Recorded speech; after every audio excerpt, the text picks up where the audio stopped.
time. What do you mean by discuss the case? Have you ever talked about this case with your brother? Continue to what happened? Yeah. Yeah. Okay. Have you ever talked about this case with Cleopatra Bernard? Yeah.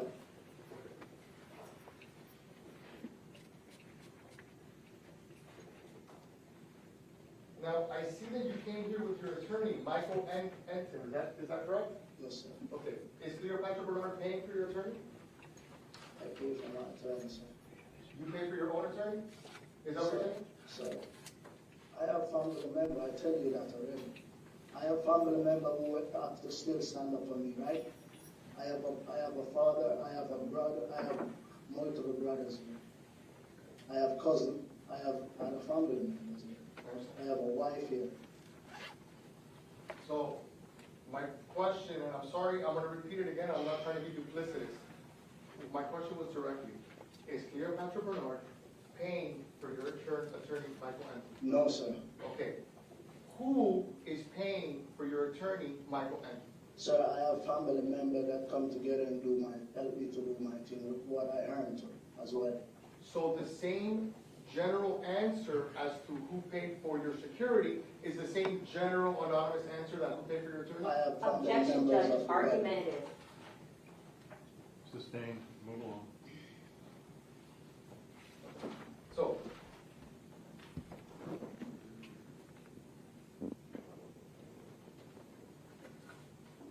have you ever watched any media regarding this case?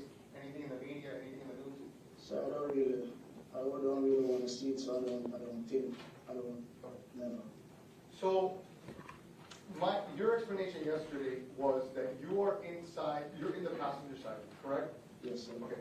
At some point, you press the button, right? The door opens upward, correct? Yes, sir. Okay. You turn around and you run towards the store, correct? Yes, sir. Okay. When you run towards the store, do you run inside the store? No. You're just outside the store. Yes, sir. Okay. And then at that moment is when someone tells you, don't call the police. I'm calling the police, correct? I take out my phone to call the cops. Okay. I run up there, take out my phone. When I take out my phone, someone stand, I don't know who is the person. I will say, don't call the cops. I'm on the phone with the cops right now. Okay. And this is outside the place, correct? Yes, sir. Okay. And then when is it that you hear the noises that you described? What now? When you still have your phone in your hand, you call Cleopatra Bernard, correct? Yes, sir. At that moment, had you already heard the noise, the explosion that you referenced? After I called Cleopatra, Was it before or after you made that call? up there by checking to dial the number, that's the time I hear the explosion, the gunshot. Okay. So you're dialing the number and you heard the shot. So, yes, sir. Okay. And then is that when you turn around to look at the vehicle? Are you giving your back to the vehicle this entire time? So I was on the phone. I was looking towards the car. You were on the phone and looking towards the car. I was looking towards the car. Where I'm going. I was standing on the phone, looking down. Okay. And then you heard the shots, correct? Yes, sir. At that moment, are you now dialing or in communication with Cleopatra Bernard? I can't recall what I was doing at the time. That's more. Okay. And at that moment, when you heard the shots, that you were looking at your phone is the first time now that you're looking at the car after running away from it, correct? Repeat what you said. The moment that now you hear the shots, you're looking at your phone, now you look up at the BMW, correct? And now that's basically the first time that you've looked at the vehicle after running away from it. Is that correct? You asked me a couple of questions just now. Repeat what you said. Ask Okay, me them I understand. I'll walk you through it. I'll walk you through it. individually. You have Okay. to break it down. I got it. Small. I will. You open up the door. You go down to run away, right? And you run away towards the building, correct? Yes, sir. When you get to the building, you don't look back. You take your phone out of your pocket, correct? He asked me if I look back, or he telling me that I don't look back. Did you look back before taking your phone out? I said, I run up, and I was looking down there at the car. A matter of fact, when I run up the car, my phone was like this. Okay. I run up. I was so frightened. I was trying to get to call the cops. I see someone out there. Don't call the cops. I'm on the phone with them right now. Obviously, they realize that something's going on down there. So that's why that person telling me, don't call the cops. I'm on the phone with them right now. Okay. At that moment, you're facing the BMW, or you're I was facing like this. So, like the car is there, I was like this. I was still trying to see what's going on down there. Okay. While I'm. Yeah. And when you heard the explosions, were you focused on your phone? I can't recall what I was doing at the time. Okay. And it was after the explosions that you looked, that you saw someone going in the vehicle? So, when I was up there, the taller guy leave from my side and go around to X side. The shorter one went through my door. And that, you viewed that after you heard the explosions? I hear the explosion while the taller guy went around to X side. That's the time I hear the explosion. When the taller guy go to X side, the shorter one back inside the car, because I was actually looking what's going on down there while I'm up there. Okay, so, forgive me if I'm wrong, but now you're saying that you were looking at the BMW when you heard the explosions, as opposed to looking at your phone when you heard the explosions. So which is? So I was looking at the vehicle when I see the taller guy run to the car, down in the car, the shorter one go through the door that I come out through. Right. And while that was happening is when you heard the explosions, correct? Judge, I'm going to ask and answer one time. You can answer, sir. When you're looking at a BMW and you're looking at what you've just described, then going into the car, you're looking at it and you hear the explosion. I should have went there at the car, that's the time I heard the explosion. I'm sorry? When they were in the car, I heard the explosion. And you were looking at the car when you heard the explosion, correct? I was looking down there at the car. So. Okay.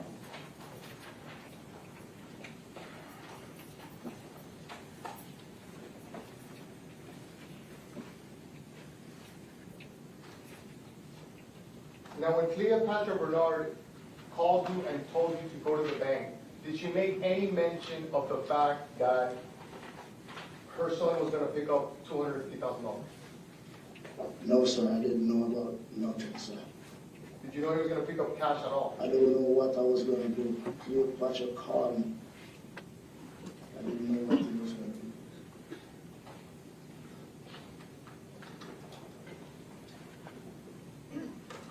to do. So, after the shots are fired, right, after you see the shots are fired and everything, do you walk back to the vehicle or do you make that call to Cleopatra Bernard? I go to the car. I went back down there. Everybody was heading there, and when the cops come, I go down there. Okay. So are you the first person on the scene to walk up to the BMW? I can't remember if I was the first person. I know I go down there when the cops arrive. You were one of the first persons, correct? I say I can't recall if I was the first person. Okay. I went there when the cops come there, and that's the time I go down there. At that moment, was Mr. Onfroy deceased? What do you mean when you say deceased? With, Break it down okay, smaller. when you walked up to him, did you render first aid to him? I did not touch him. So, You didn't touch him? I just go by the car and look Okay. while the cops are there, and then so You walked up to the car and looked while the cops were there? the cops was there at the time. Okay, so the first time that you walk up to the BMW, the police is already there. So I said when I go to the BMW when the cops reach there, and that's the time I go down to the car. Okay, so since you were standing at the building with your phone in your hand when you heard the explosions, looking at the vehicle, I'm trying to determine, and I'm trying to help the jury determine, how much time did it take for you to walk up to the vehicle to see the condition of Mr. Onfroy? Would it have been minutes?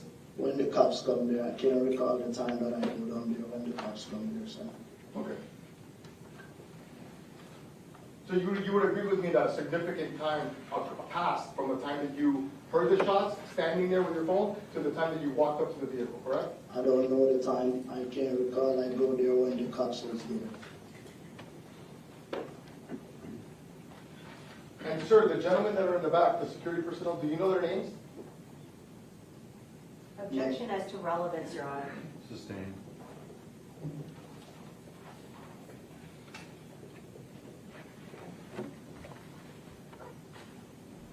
Once the police arrived, that you walk up to the vehicle, right? Yes, sir. Was there an individual there that was not police filming? Did you see that individual? I don't know. I can't remember. Okay. Do you recall the individual that you testified in direct examination that was a white guy that had asked Mr. Osborne for a picture? Do you remember that individual? It's a white guy was outside. A little white guy sit outside. Did you ever see him filming the BMW? No, I don't know if he was filming. I didn't saw that. From the time that you were looking at the vehicle that you heard the shots to the time that the police showed up, did you ever take your eyes off of the BMW? I can't remember that. If I did. At what point did you finally were able to contact Cleopatra Bernard? Was it after the police arrived? I called Cleo before the police arrived on time. You called her before the police arrived? Yeah. Okay, so it would have been between the time that you heard the shots, between the time that you heard the shots looking at the car, right? The Dodge drives away, and before you walk over to the vehicle to see the condition of Mr. Onfroy, you called Cleopatra Bernard, is that I correct? said I called Cleo before the cops arrived. I understand that. And it was only until the cops arrived that you walked up to the BMW. So I'm just trying to determine, sir, give me a moment, that you sat there, made the phone call before walking up to the vehicle to see the condition of Mr. Onfroy. Is that correct? I called Cleo before I go to the vehicle. No further questions. Cross-examination on behalf of Mr. Boatwright. Yes, Your Honor. Good morning, Mr. Carr. Good morning. You indicated that you came to the U.S. in 2015, is that correct? Yes, sir. Yes, ma'am. And that was 3 years before this incident? Yes, ma'am. Why did you decide to come to the U.S.? Because I married my wife. Okay, and she was a citizen? Yes, ma'am. Okay. You indicated on direct that you were Mr. Onfroy's step-uncle, is that correct? I'm the uncle of his younger brother. Okay. And you indicated that you're close with Ms. Bernard? Yeah, as my nephew, mom. Okay. And you would do favors for her when she asked? If I was wrong? Favors? You would do favors for her? Yeah. Okay. I'm not trying to trick you. You would cook for her? She ordered something for her. I cook at the shop, and she would come and pick it up, as well as if she's doing something, she asks me to drop it off, and I drop it and I move back again. That's it. Okay. And when you say you move back again, you wouldn't stay and spend time with her? No, I go back to work or I go back to my house.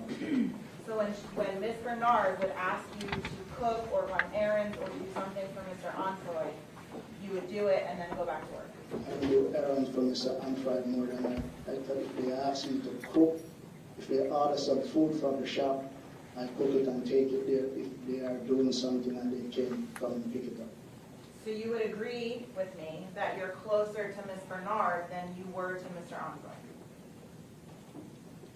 If that's what you see as, because she's the one who ordered the food. I don't even have a number for Mr. Onfroy. Okay. So you would agree that you had the number for Ms. Bernard?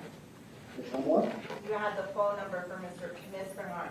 Yeah, she would call me. Okay, and you just said that you did not have the phone number for Mr. Onfroy? I don't have a phone number for Onfroy.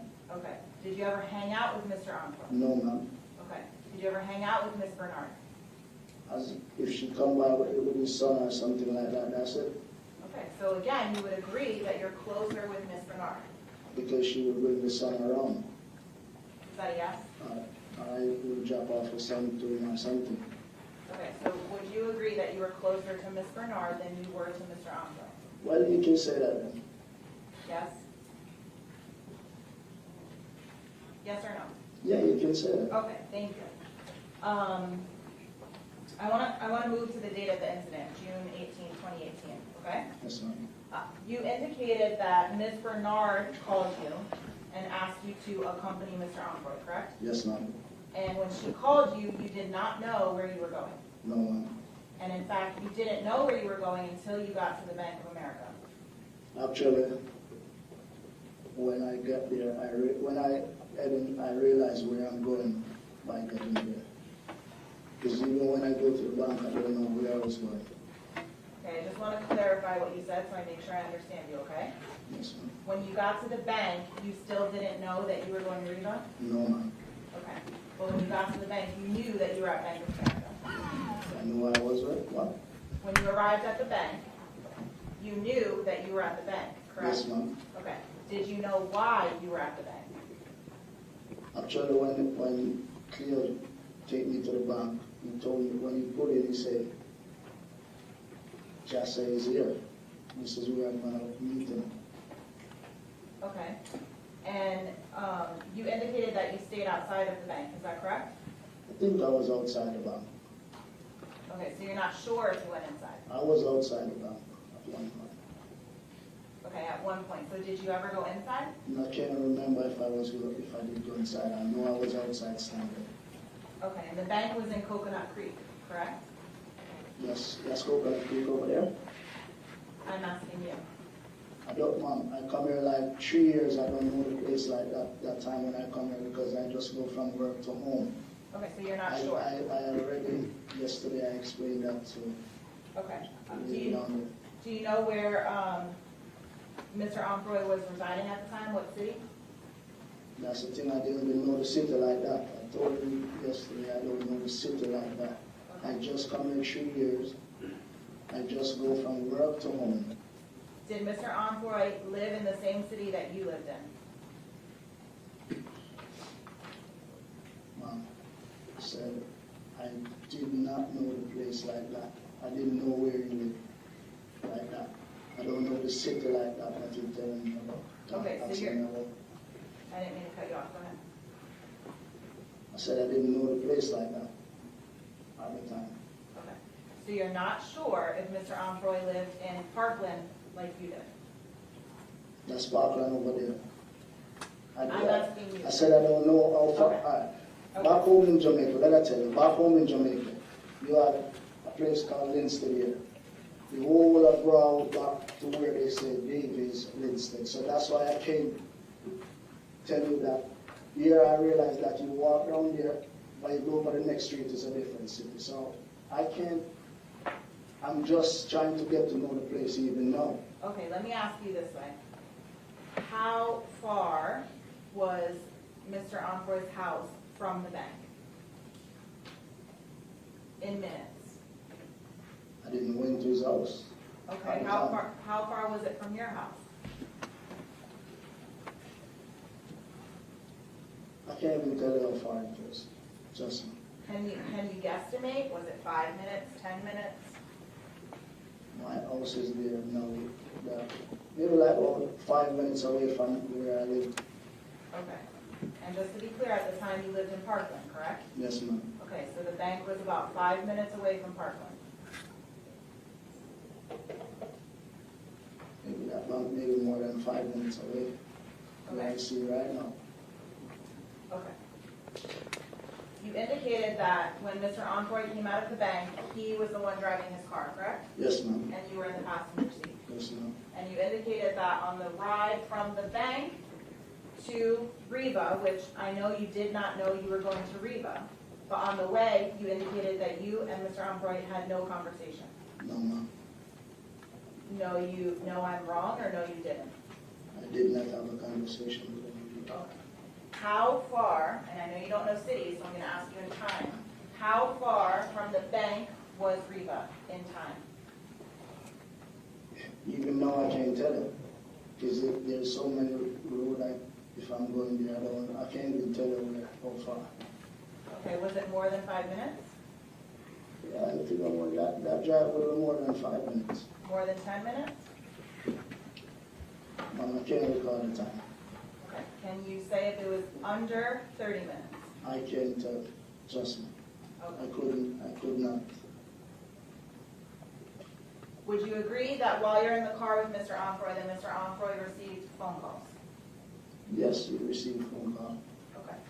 Could you hear who Mr. Onfroy was talking to? I don't know who he was talking to. Was he on a phone call or was he on a FaceTime? It seems like it was a FaceTime call. And did Mr. Onfroy call this person or did this person call Mr. Onfroy? The person called. Okay. Do you recall the conversation? I mean, yeah, I heard a couple of things that he was saying. Okay, what do you recall? Judge, I'm going to object this hearsay. Judge, I believe it's present sense impression. It goes to the thought process of the decedent.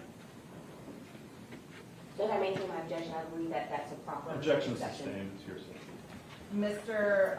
Kerr, could you tell if the person on the phone was male or female? It sounded like it was a man. Okay. It's a man. Could you recognize the voice? No, Okay. Did he receive more than one phone call? that's the only phone call I can remember. He recalled while he was on his way.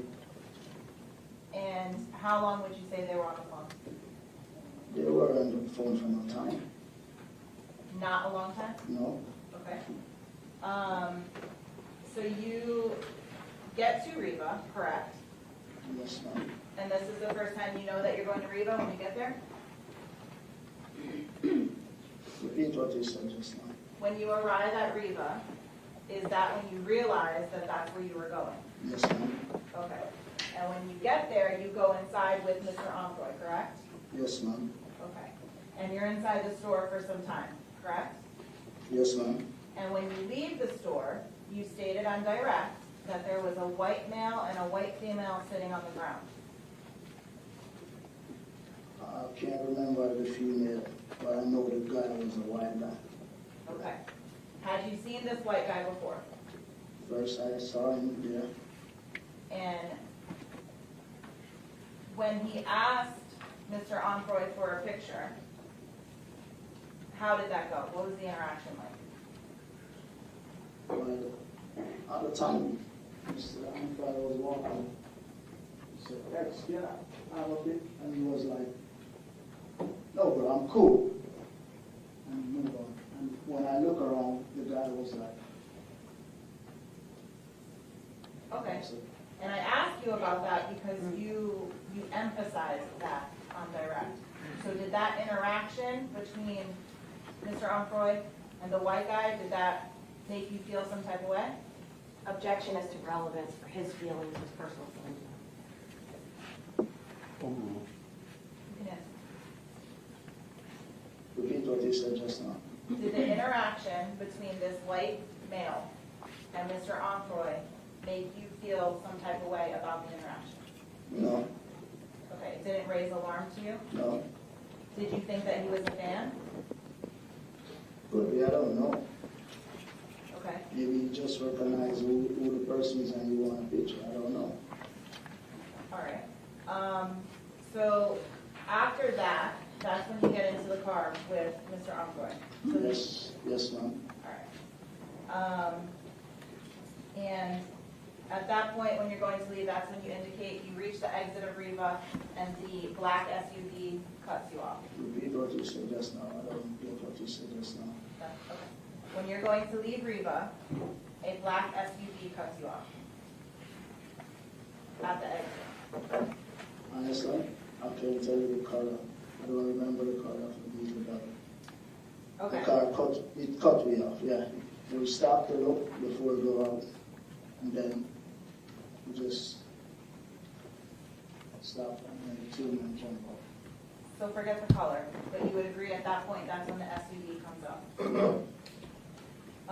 And you indicated on direct you could not tell who was driving, correct?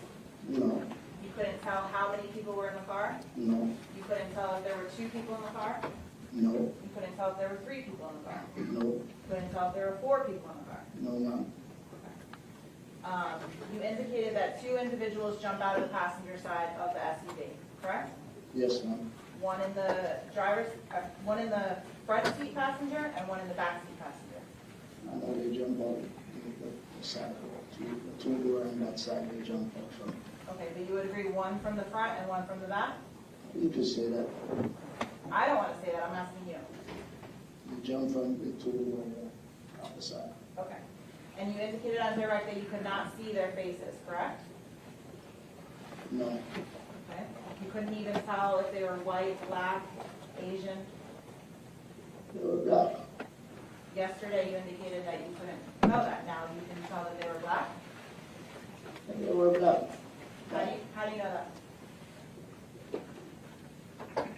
Because I see them jump when they jump out of the car. Okay, what did you see on them that made you aware that they were black? I mean, when they jump out, based upon how they come out, I see the complexion line. I'm asking you specifically, what part of their body did you see that made you aware that they were black? I mean, the one that they hold the gun, I can see here, You're pointing, and for the record, I just need to clarify what you're pointing the at. hand section. Hands? Yeah, Okay. You said the one with the gun. Describe that further for me. the tall one that come would point the gun Okay? You could see his hands. in. Yeah, Okay? Could you see anything else on his body? I can recognize, I could see anything else at the time. Okay. Anything distinguishing about the hands? Until it's just the color that I see. Okay. And the other individual, how could you tell that that person was black? I was just focusing on how we come by X, and I just like, you know, Okay, so again, what part of that person's body could you see that made you aware that he was black? when he come to the car and he was like, give me the effing chain. I see his shoulders and while still glancing both sides and Okay, so again, you saw his hands.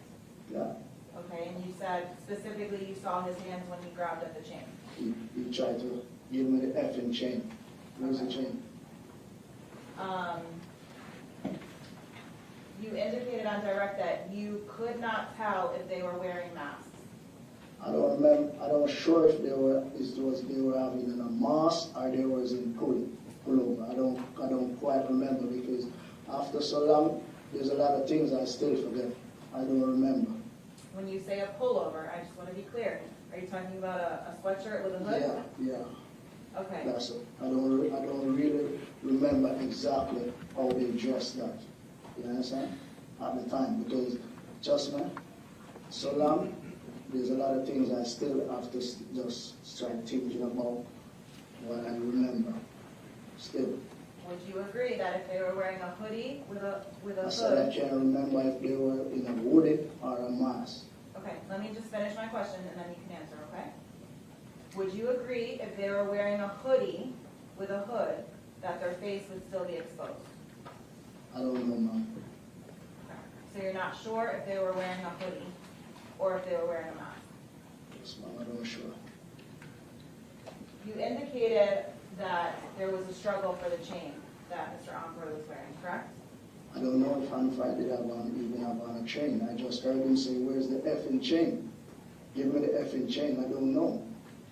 So you didn't see Mr. Ombre wearing a chain? I didn't saw a chain on Mr. Hanfry. I just hear he ask for the chain. Give me the effing chain. Where's the chain?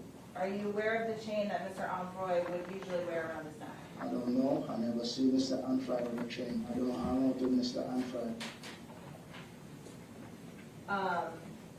You indicated just now on cross that once you exited the vehicle, you ran up towards Riva, correct? Yes, ma'am. And when you got up to Riva, you immediately called Miss Cleo. I said I have the phone in my hand. I tried to call the cops. Then someone up there said, don't call the cops. I'm on the phone with them right now. Okay, so you called Miss Bernard, correct? I called Cleopatra. Bernard, just so the jury's not confused. Cleopatra Bernard, correct? Yes, ma'am. Okay. And you indicated that you did not go back down to the BMW until the police arrived.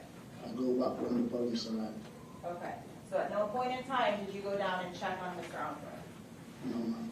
Okay. When the police arrived, I go down there. And once the police arrived, did you personally check on Mr. Andre? I don't remember if I did go check on him. How long would you say it took for the cops to arrive? The cops arrived very, very quick. I can't remember. I don't know the time that the cops arrived. I can't tell. I can't indicate the time, but I know they were very quick. Would you say it was more than 5 minutes? I can't tell, ma'am. I'm not putting no time on it. And as soon as the cops arrived, they indicated you as somebody that was in the car with Mr. Andre, They correct? asked if someone, and I'm the one, and they just take me in the car. I was sitting in the car for a whole day with the cops. Correct. So the cops arrive on scene, and someone points you out as the person that was in the car with Mr. Andre, is that correct? The cops asked if someone were with him, and I said, I am the one. Okay. And they asked you who the driver of the vehicle was, and you told them that his name was X, correct? I don't remember if they asked me that, but if so, I would tell them yes, X was the one who driving the car. And in fact, he asked you what's his real name, and you said you didn't know. I don't remember what I tell them on that time. And you immediately tell Detective Foster that he needs to go speak with the white guy that was up near Riva. Is that correct? He asked me a couple of questions, and I indicate who was what. Just like how you asked me now. They asked me a couple of questions, and I explained them just like how I explained it to you right now. Okay, so would you agree with me that you told the detective to go speak with the white guy that tried to get a picture with X? Well, I could maybe, if it's so, as I tell you, from 2018 until now, I wouldn't remember exactly what I tell them like that. You understand? Okay. But if it's so, that's how it goes. If they ask me, I would tell them that. And you just said it yourself, once the detective is done asking you questions, he places you in the back of the police car, is that correct? Yes, ma'am. Okay, and in fact, you sat in the back of the police car, you said almost all day, For the whole day, okay? that's what I was. Did they ever ask you to see your phone that day? Yeah, and they take my phone. They took it on June 18th? I have to take it down to them. Okay, so you just said you had to take it down to them. Was that a few days after the incident? The next day I have to take it down. So on scene, did they take possession of your phone? They take my phone the same day. They hold my phone for the day. They did have my phone on the day. Okay, but they let, go ahead. Go ahead, ask the question. I didn't understand what you said, I'm sorry. They take my phone. Okay, but did they give you your phone back that same day? Yes, ma'am. Okay, and then they called you back to bring your phone back to them, is that correct? Yes, ma'am. Okay. They never asked you to do a photo lineup, is that correct? What do you mean a photo line? They never showed you photographs of individuals to see if you could identify them, No. okay? They never asked you to do a voice lineup. What do you mean by voice line? They never had individuals speak to you to see if you could recognize the voice, is that correct? What voice? The voice that you heard that day. No, ma'am. In fact, once you gave them your phone a few days after the incident, they no longer followed up with you, is that correct? I mean, if something going on that they need me, I have to show. That's it. I went in front of a couple of jury before. My question is, did the detectives call you to come back to the station after you gave them your phone? Yeah, When was that? I can't remember. And what was that for? The same thing that I tell you about with the jury that I meet up with. Okay, so are you speaking about the grand jury? Judge, I'm gonna object as it's not relevant and there's, Move along, Judge, I'm not getting into the grand jury. move along. Mr. Kerr, Did you ever have to go back to the station to help the detectives try to solve this case? No, ma'am, not what I can recall. I don't remember that. Okay. So after the day of the incident, they never asked you specific questions to help solve this case? They take my phone. Other than that? I can't remember that. One moment, Your Honor.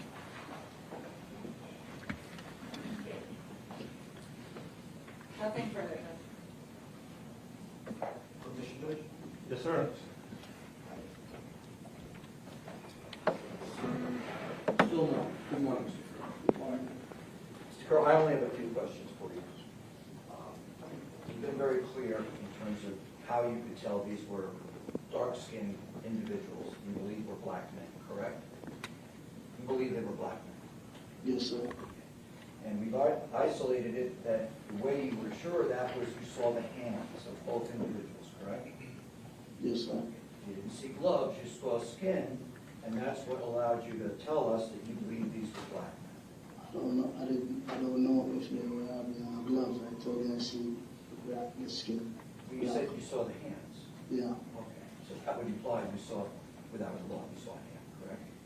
Yes, sir. Okay, that's all I wanted to clarify. The chain that X was wearing that day is very, very large, covered with diamonds, large gold. You had never seen that chain before? Sir, I said I don't know if X were wearing a chain. I just heard the house give me the effing chain. I don't know if X were wearing a chain at the time. Right, I wasn't asking you that. I was asking you if you'd ever seen him wear this very large, very expensive chain in the past, because you've been around him a few times. I don't do X like that, so I don't know if X even have a chain. But these men are saying, give me the chain, give me the chain. One of two things is true. They either see the chain, or they knew somehow he'd be wearing the chain that day, correct? Objection, Judge, speculative. Sustained. Let's talk about, again, just briefly, this incident that happened right there in front of you. You said the taller of the men was the one that fired the shots, correct? I did not tell you that the tall one fired a shot. No. I told you the taller guy go to the X side, and the shorter one would shoot my door. He leave from his door to my door and go inside the car. Did both of these men have guns? Yes, You believe they did? I don't believe I see. Okay, so you know they had guns. I see the gun. You saw the guns, gotcha, okay. But you can't tell us which one fired the guns. I couldn't tell I was up there. I just hear a shot while I'm up in the yard where the bike, by the bike shot. Understood. But you're sure it was the shorter of the two men that, as you showed us yesterday, reached in and was grabbing at the neck of X before he was shot? Repeat what you said, sir. Right. Yesterday, I believe you told this jury, and I think you got up and showed, that the shorter guy was reaching into the car, grabbing along the neck, trying to pull this chain off the man's neck. Is that right? Sir, I repeat what I said again. Okay.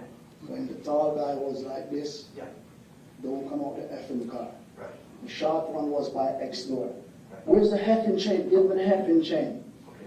Well, what you're doing today, this, is not really what you did yesterday. What you did yesterday was as if he was going at his neck, trying to get the chain, the way someone would have to if they're going to pull the chain off someone's neck, correct? I said he was like, give me the heffing chain, sir. All right, well, again, with your hand up, did you see where his hand touched his neck or not? Sir, he was digging inside. Give me the heffing chain. Digging inside at his neck to pull the chain off, sir, correct? But that's what you said yesterday. I'm not trying to twist your words. Sir. You were wrong yesterday, let the jury know. That's what you appeared to tell us He was yesterday. like, give me the effing chain. Right. Where's the chain? Where's the chain? Give me the effing chain. What you just did with your neck. And again, for the record, I need to make it clear, because, this is taken down by a court reporter. It looked like yesterday that he was digging at the man's neck to get the chain, correct? Well, if it's not what you say, Well, no, I'm trying to get you to tell us what you agree with yesterday. he was digging in the car at X, give me the effing chain. Right. So he must have seen a chain or know there'd been a I chain. don't know. Objection, Judge, speculative. Sustained. The man, the shorter man, reached in, grabbing at the chain with an ungloved hand, didn't he? Repeat what you said just. The shorter man reached into the car to X his neck to try to pull that chain off his neck, saying, "Give me the chain, give me the chain." Right? You said, give me the effing chain. I know, Where's the chain? I didn't put that in, I'm sorry. I know what you say. I want you to either agree or disagree with me. And I'm I'm not gonna trying to object, that's trick you. improper, with the way that the question is asked. Overruled. Thank you. Refine it a little bit, though. Yeah, isn't it true that when the man reached in and grabbed at the chain and said, "Give me the effing chain," he's trying to pull the chain off his neck? I don't know if there's a chain, so I can't say he was trying to pull the chain. He was just saying, give me the effing chain. Gotcha. But where was his hand? What was he doing with his hand? He was joking in the car. Give me the Jerking at effing the chain. chain. Give me the effing chain. Right, jerking at the chain to pull it off his neck. Objection, asked and answered. Judge, I'll withdraw at this point. Thank you, sir. Judge Steinbach?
Mr. Ramirez, a couple of times, and you were about the motion that the shorter gunman was doing towards X when he was in the car.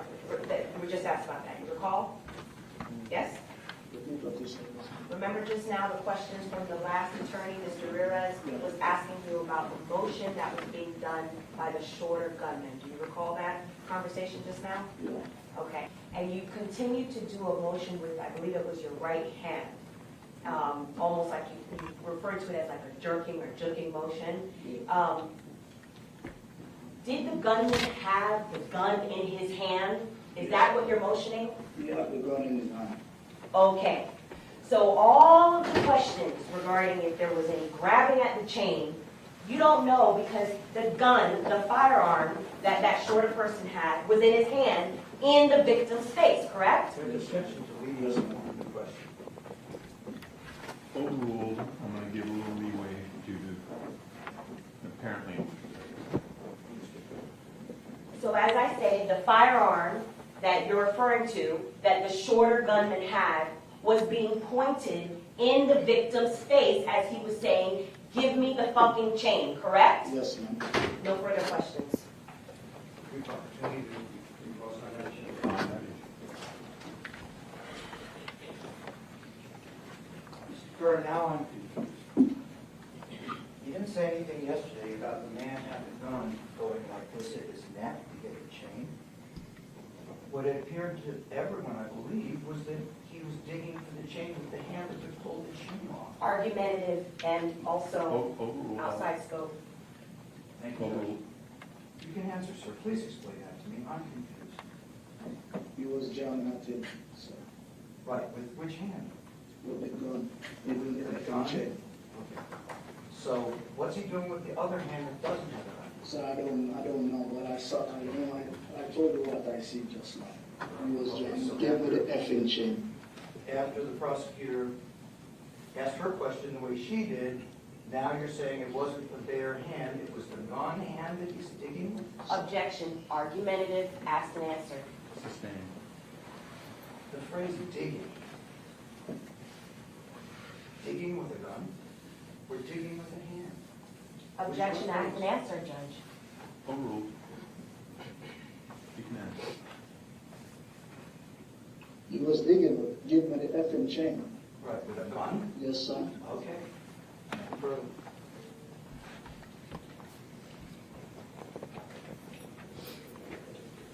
All right, thank you. You are excused. Please do not discuss your testimony with any other witness. I can go home now, sir. You can go home. Thank you, sir.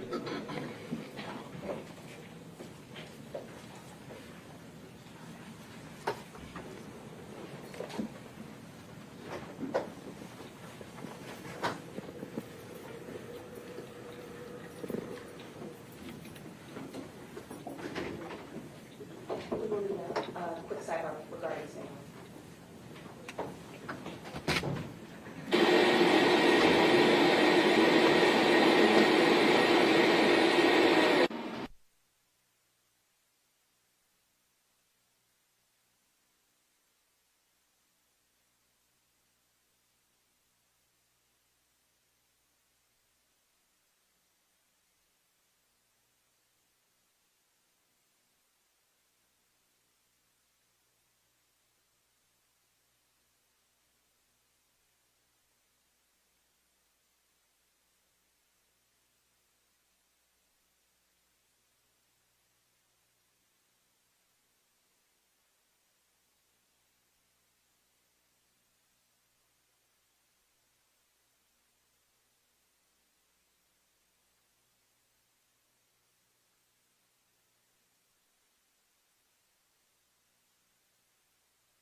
Gentlemen,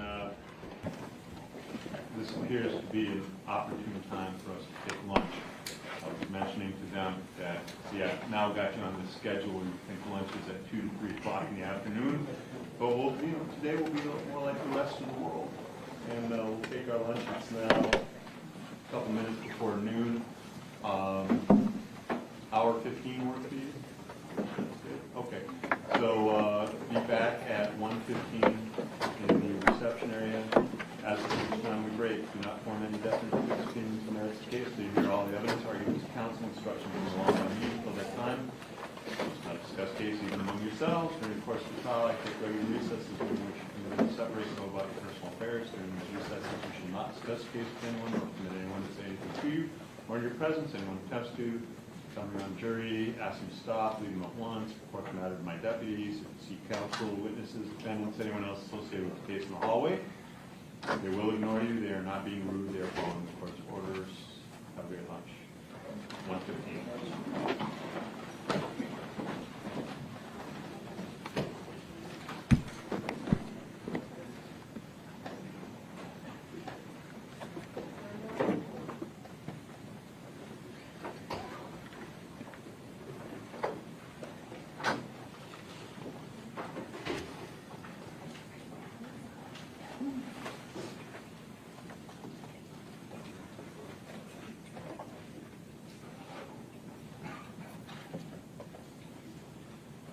Anything else, the parties present, chairs or absent, anything else be brought to my attention before we break for lunch?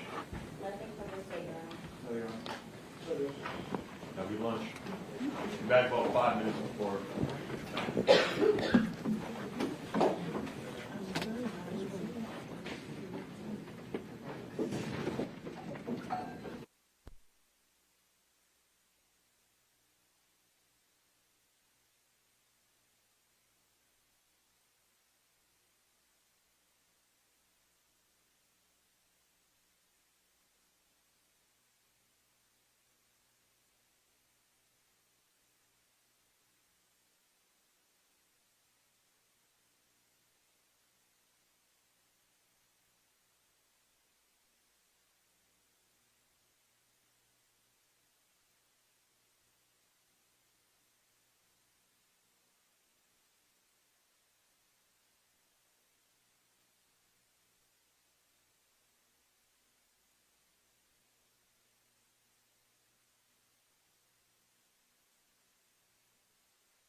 Oh, there you go.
to be brought up. I believe he's going to be in the holding cell in about just a few minutes. His attorney is present, so his attorney has asked to speak to him literally for like 2 minutes while he's here. I think that the officers that are, deputies that are handling him, they're double checking that. They said that I'm allowed, but they're just, I know, because he's my witness. I've had prior clearance, so they're just double checking that. So I think that is one of the things that we're asking, just literally, not even 5 minutes probably for the both of us. And then the other thing is, we are asking, because he's in custody, he's shackled, if he can be brought to the stand before the jury comes in. I've had that happen as opposed to after, because otherwise he'll have to come through that door, and it can be a little bit, the mechanics of it can be a little awkward. And then I'm also asking for clarification on a couple things, which is what I'm going to double check with the court and talk to him about. With respect to gang testimony or affiliation, I know that there has been a lot of inquiry as to his gang affiliation, and I've indicated before his gang affiliation is connected to all of the defendants' gang affiliation, and so I don't know, because it was brought up in discovery and depositions, that he is a gang member and what and how and all that stuff, and if that's brought up here, I'm saying now that that could potentially open the door as to any one of the defendants' gang affiliation, because they were all gang members together and did things together, and it was inextricably intertwined with respect to that. So I'd like a clarification, please, on the court's ruling for that, because that is going to be a big issue if that's something that the defense intends to bring out on cross. Okay, number of different things there. So, As from Mr. Boatwright. to the issue of Mr. Allen coming into the courtroom, we object. He's in jail.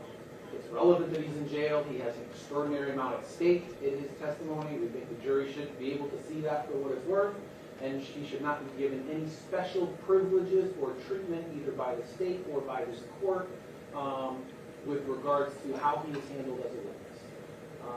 As far as the gang stuff, we object to this witness saying anything about Mr. Boatwright being a gang member at any time, alleging that he is a gang member, insinuating that he is a gang member for any reason. We will not be opening the door, and we would certainly object to anything of my, if the court were to construe any of my co-counsels, also counsels, as opening the door for Mr. Boatwright. Judge, I would join on behalf of Mr. Newsom, and I think the state misplaces the phrase inextricably intertwined in the context in which it has no relevance at all. His gang membership may or may not become relevant based on his testimony. I would object to anything about that transferring over to these two gentlemen, since there's no allegation that any gang membership had anything to do with this particular case, although it may have something to do with his credibility, and argue that it might very well come out on that basis, but not for any other purpose. In addition, I object to him giving special treatment by meeting with his attorney prior to getting on the stand. We're in the middle of the trial. The attorney had every opportunity to meet him. Apparently, he's been in our county jail for a while. Even to sit and talk to the state at this stage, when we haven't even given notice that he was going to be the witness that was called next, I think would be unfair to the defense. We're going to proceed. Let's proceed. Again, if I could, before you ask Mr. Brinfield. Let me just get and then we'll come back. Sure, I also told her if she doesn't like the optics of it, well, that's part and parcel with having a cooperating witness that's in jail, that's part of it. Regarding, again, there's a motion in minutes, it's been granted, I don't understand the clarification, it exists, I'm not gonna open the door, none of these people are gonna open the door, I don't even understand what the inquiry was. I think, all right. Well, starting with Mr. Padilla, he already violated the court's order. I brought it up on sidebar, so apparently it needs to be reiterated for some people.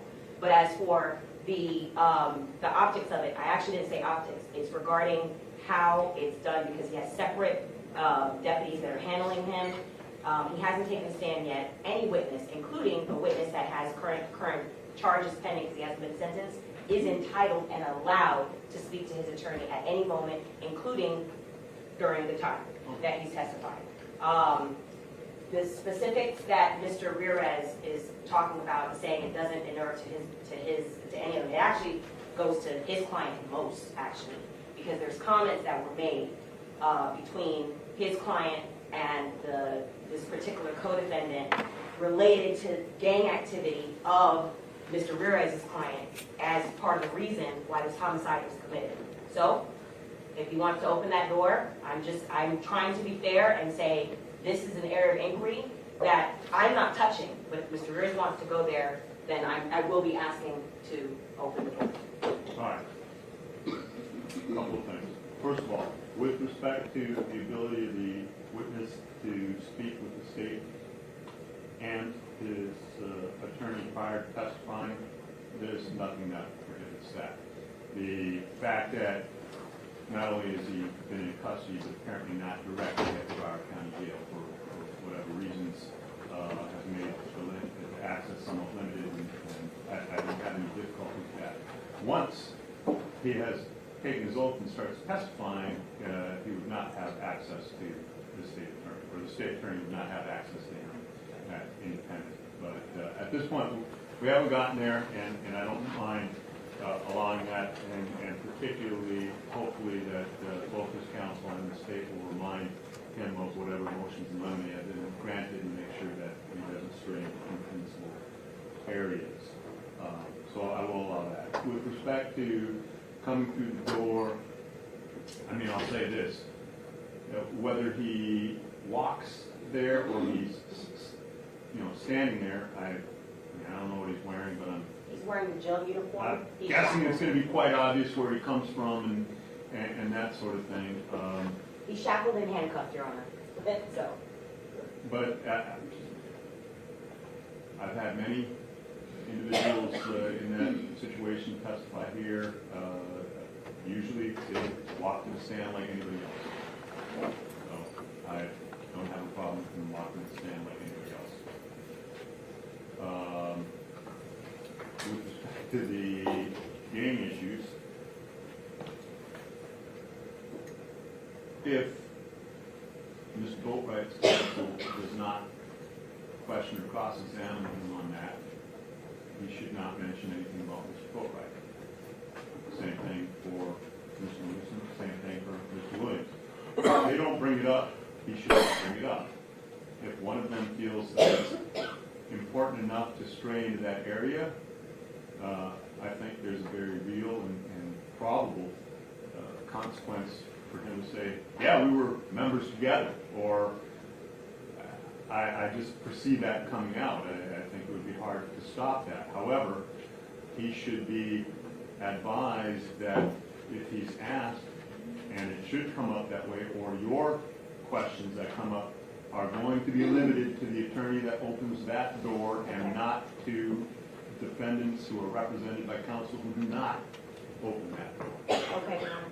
Judge, if I might just point out for your edification, at deposition on the road, this witness said, yes, my client is a gang member, but he did not join after the homicide. I would say that would eliminate any possible relevance, and I don't intend to question it. All right, well, as long as you're not opening that door, it's never going to come out with your client.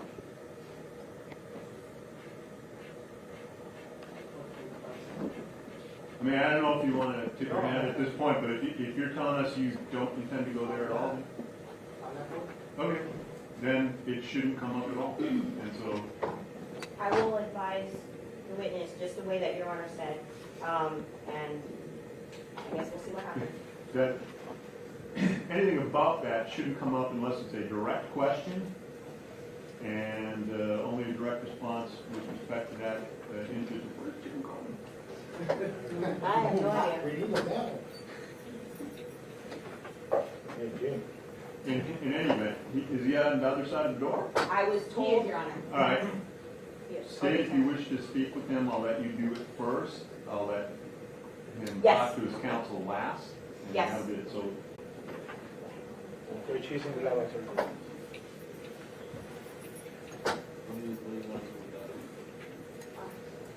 Mr. Louis went to the north. All right, well, you said I could talk to him first. Yeah. Is there a problem with the assistant state attorney talking to him back here? I was told by the deputies that, from DOD, that I was given, granted permission already. Okay, he's the sergeant in charge, that's what I was gonna ask for. That's fine? What about Mr. Lewis? Sorry. He needs to speak with him privately for a minute or two before taking his hands up. I don't know if it's okay to speak to my ear. One of you can be back there if you wish. You good with that? Okay.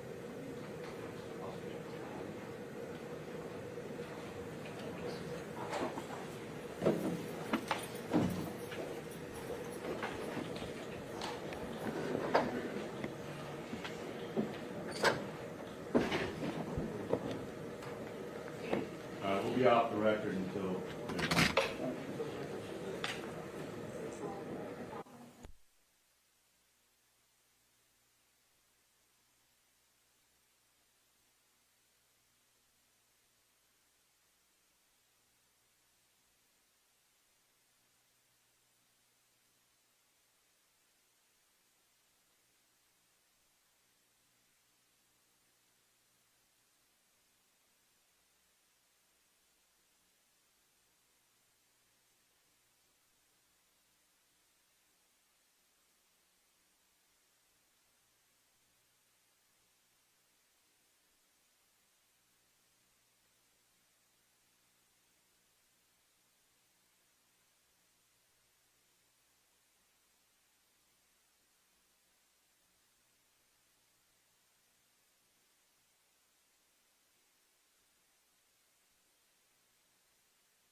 the record of the video? They know what it is, but I'd like to. No, I'm saying it's playing right now, so do you want to pause it or? I was asking Mr. Padilla if he was done looking at it, that live. It's fine. Okay. All right, we're back on the record. So Judge, the state has presented us with an exhibit it intends to introduce into evidence. It's a 28-minute spliced surveillance video from Riva Motorsports. And the state is indicating it intends to introduce this piece of evidence through Robert Allen. On behalf of Mr. Boatwright, I have two objections to that. One, first, is that over half of the camera angles and views from this 28-minute video are not of Mr. Allen. They don't include Mr. Allen. Mr. Allen isn't in the scene, and so there is no way that Mr. Allen can authenticate the entirety of the 28 minutes that are on this disc. He could probably authenticate parts that he's in, but at least half of this video he is not in, and so we have an objection as to authentication. My second objection pertains to my motion in limine. I moved in limine that the state should be prohibited from introducing just edited portions of the disc as opposed to the entire disc, and then they can play whatever edited portions that they want. All that we have been provided and that it appears that the state intends to introduce is my exact fear, is edited portions. And so based on the court's ruling and the motion in limine, we object on those grounds as well. I'm joining on behalf of Mr. Newsom on the state of Jordan as well. Okay. Couple of things. First of all, with respect to authentication, certainly there's nothing in the rules that say the person has to actually be in a photograph to authenticate a photograph or a video or anything else. The person has to be familiar enough with the time and place depicted to say that this is a fair and accurate representation. So if the witness is going to say, I was there, that's how it appeared that day, then that is going to be sufficient for an authentication. There's nothing that requires the person to say, I was standing at that vantage point for the entire 28 minutes. They could say, I was there, I saw something, it's fair and accurate representation. So if he has viewed this and he can make that representation, then that would be sufficient for this court for authentication with your objection noted and preserved. But may I respond to that issue, yes. Judge? For example, this video starts before Mr. Allen even arrives. And it has video of Mr. Onfroy, Mr. Kerr walking around. There is Mr. Allen isn't even there. So there is absolutely no way that Mr. Allen could authenticate actions that occurred prior to him even arriving. And second, there's multiple, again, video angles, for example, of things that are occurring inside the store regarding Mr. Onfroy and Mr. Kerr, while Mr. Allen is sitting in the van outside the store. So there's absolutely no way that he could authenticate what is going on inside the store while he's in his van outside. So I understand what the court is saying, but the response is there's no way that he can authenticate items that he was temporally not even at Riva for, and in other instances isn't even in the building for when there's video going on inside. Okay. So what Mr. Kimmock is referring to, there are portions, for example, where Mr. Allen and Mr. Williams enter Riva.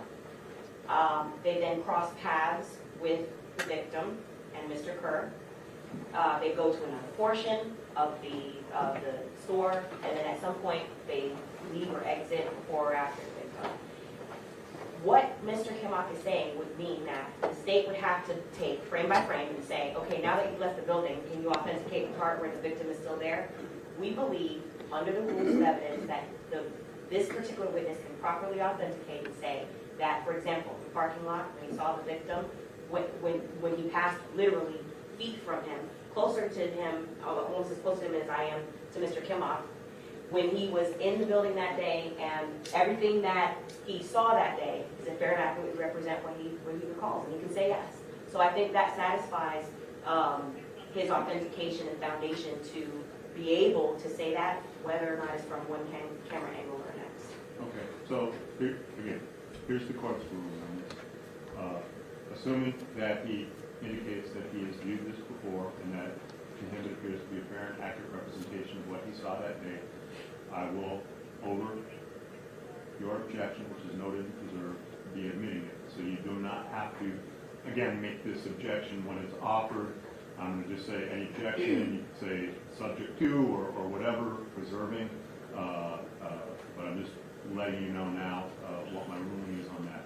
Nothing in my ruling means that on cross-examination you can't ask him about, well, you weren't there, you didn't see that, and you can challenge that, and I'm saying a sufficient ground has been laid in order for the admissibility. So, As to the second portion regarding the court's prior motion of limiting, I do not intend, I still am in my case in chief. I still have a long ways to go. The unedited, when I say unedited, meaning it's not a compilation, right. all angles, it needs to be on a drive. We suspect they will likely need a player. And so I have to enter it through another witness. I'm literally 3 witnesses in. And so I don't believe that I'm even in danger of violating any order because I'm not done with my case in chief, and I can certainly enter it, and both will be in evidence. The court's ruling never said it had to be together at the same exact time. That would be at the same exact time, but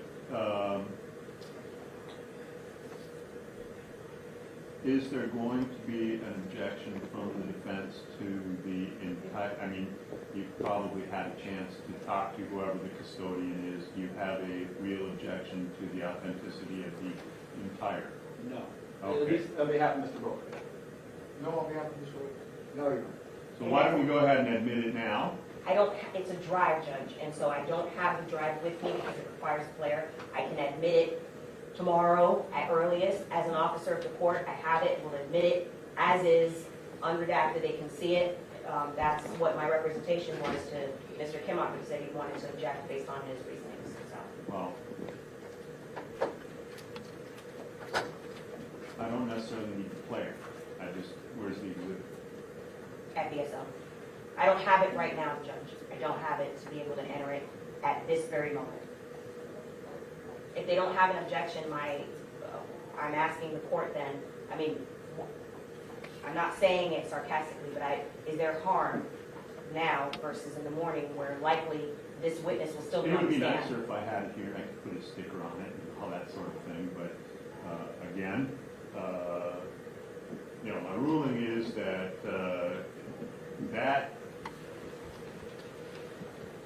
the entire uncut, unput together portion of it is the exhibit. What you are showing is also an exhibit, but it's a redacted or modified version of it, and that both need to be in for purposes of having things flow forward. I will allow you to enter and publish this portion with the understanding that if you later do not, then they might have a motion. Totally understand, Judge. Fair enough? Over objection? I mean, I'm just asking about my procedure, not about whether or not you're not waiving or giving up any of your objections to this. I'm continuing the objection. I think it's inappropriate to admit an item into evidence that is not admissible at the time that it's being admitted into evidence and take that shortcut of just saying, well, it will be admissible because I'm admitting something else later on. I don't know that it's not admissible. I think potentially it can be admissible in this form. The reason why I'm holding the state to do the rest of it was because there was an objection in limine under a completeness doctrine fair. If they're only going to do this, they should have an ability. You should have the whole thing. So this in and of itself, by itself, is admissible, but based on the objection to that, I have said I would, require the state to produce the entirety. So, Yes, Judge. As far as the first issue that the court ruled on, I'm just informing the court that if, and I expect this to be the case, if the state's questioning of Mr. Allen regarding the authenticity of the video does not meet what I believe to be valid under the authenticity doctrine, I will be requesting to voir dire the witness, which I think is my right. I'm happy to do that in front of the jury or outside the jury. But I know the court had said we didn't have to renew our objection, so that's why I'm bringing it up, because I am going to want to voir dire the witness. And I will allow you to do that in front of the jury. That's fine. So the appropriate time for that would be after the state lays whatever foundation they are, and they say we move in exhibit whatever it is, and then I turn to you for the objection. You can say I wish to voir dire, and I'll give you that opportunity, and then you can just say I maintain my objection or withdraw it, or as you please. Yes, Judge. Thank you. All right. Anything else that we need to discuss before we proceed? Nothing from the state. Not from the court.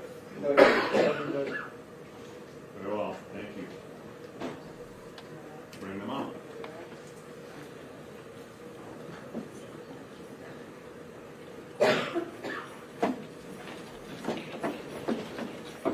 All right, for the jury, please.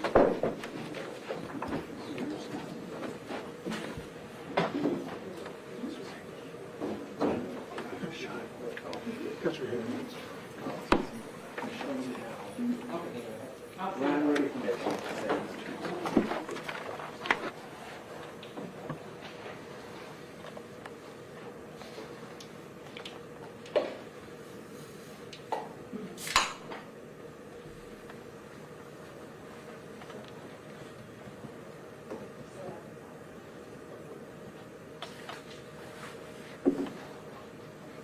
I recognize that as Polar. Yep. Grand jury line. My wife likes that very much. Shelf was the black sheep. That's also good.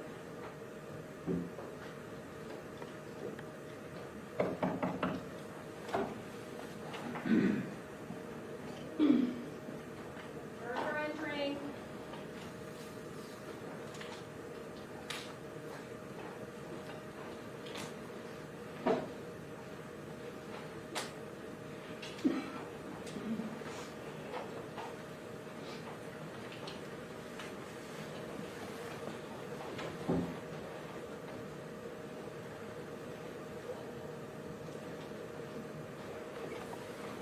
Parties may be seated. Court will come to order. The parties are present. The jurors are present. Ladies and gentlemen, welcome back. I trust all of you were able to follow the court's admonitions. Thank you. State, call your next. State calls Robert Allen.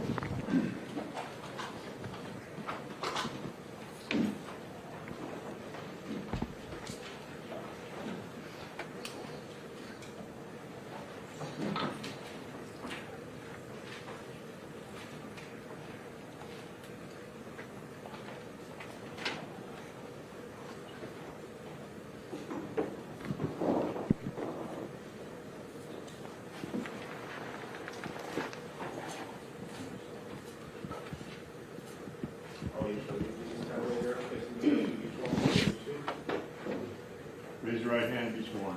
Do you solemnly swear to tell the truth, the whole truth, and nothing but the truth? Thank you. You may be seated.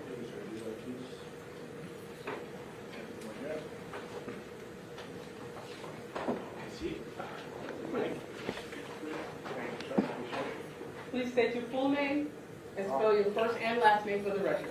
Robert Allen, R-O-B-E-R-T,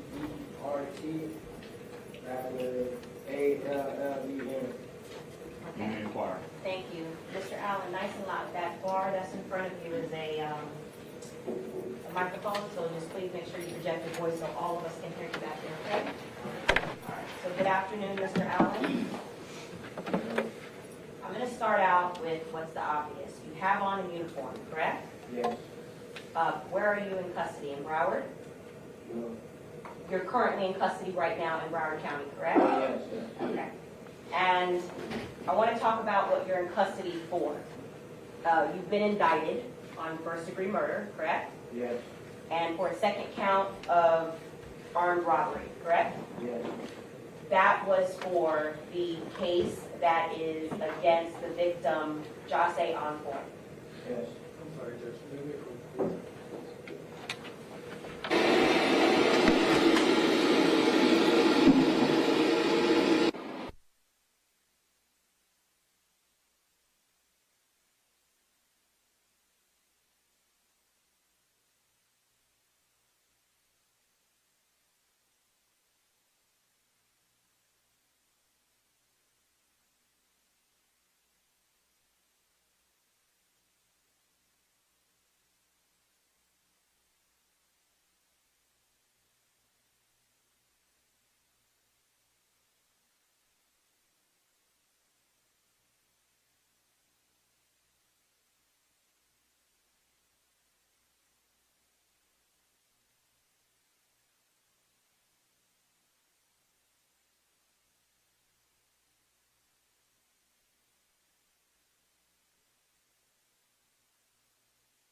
Okay.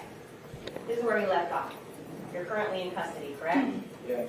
And you were indicted for first-degree murder and also for armed robbery in the case for the victim, Jose Envoy, correct? Yes. Now, the case that you were indicted for had 3 co-defendants. Yes.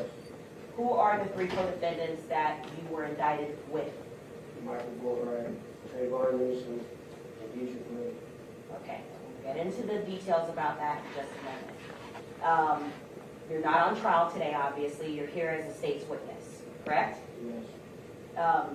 You have entered a guilty plea as to your involvement, correct? Yes. And as a result of that guilty plea, your charge was changed from first-degree murder to second-degree murder, correct? Yes. Now, I'm asking you open-endedly, have I, or Ms. Buckaloo, or any representative from the state offered you a sentence guaranteed that you're going to get as a result of your testimony today? No. Okay. Now, it's obvious you're testifying. You hope to be able to get a sentence that may allow you to see life outside of prison one day? Yes. Okay. But you don't know currently what you will be sentenced to, correct? Yes. As you are aware, is it possible that you could still receive life in prison? Yes. Now, have you been offered any beneficial or preferential treatment as a result of your pleading guilty? No. You currently are a convicted felon, correct? Yes. And you've been convicted in 2 separate cases. I believe there were 12 counts total for felony, prior felonies. Yes. And that's not including what you pled guilty to for this case, but you have not been sentenced to, correct? Yes. All right. So let's talk a little bit about, well, we're going to talk a lot about why you were even indicted and what you know about the case, okay? First, I want to go down the line and have you identify who you remember is who from the defendants, okay? Please, do you see Michael Boatwright in this courtroom today? Yes.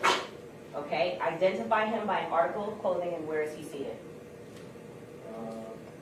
He has a black suit with a gray turtleneck. Sitting close to this one. Okay? And do you see Trayvon Newsom in this courtroom today? Yes. Where is he seated? And identify him by an article of his clothing. He's over there, probably in the middle of the table. He has a gray suit on. Okay? And do you see Dietrich Williams in this courtroom today? Yes.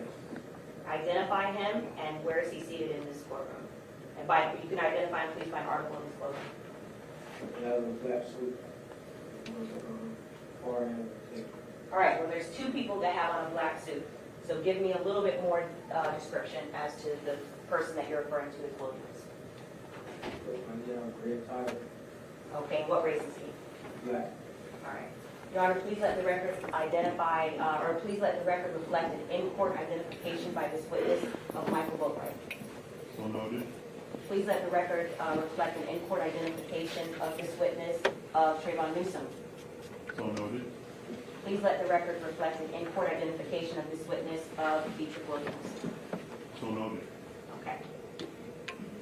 Let's start with, who did you know the longest out of three defendants that are here today? Didi. How long did you know Dietrich for? Now, are you talking about 8 or 9 years from 2023, or are you talking about from 2018, which is the year we're going to talk most about? Okay. So at the time of 2018, you knew him for about 3 years? Just doing simple math? Okay, so how long? Maybe about 5 years. Okay. And were you, how good of friends were you? Give me an idea. Did you hang out often? Did you hang out several times a week? They're all right. Okay, so how often would you say that you hung out with Dietrich Williams? Almost every day. Almost every day. Now, Dietrich Williams is the name that you identified him by. Is he known by a nickname? Yes. What's his nickname? Check. Did he have another nickname regarding like what he did for a profession at that time? Objection B. Oh. You can answer. Tattoo mansion. Tattoo Man Chucky.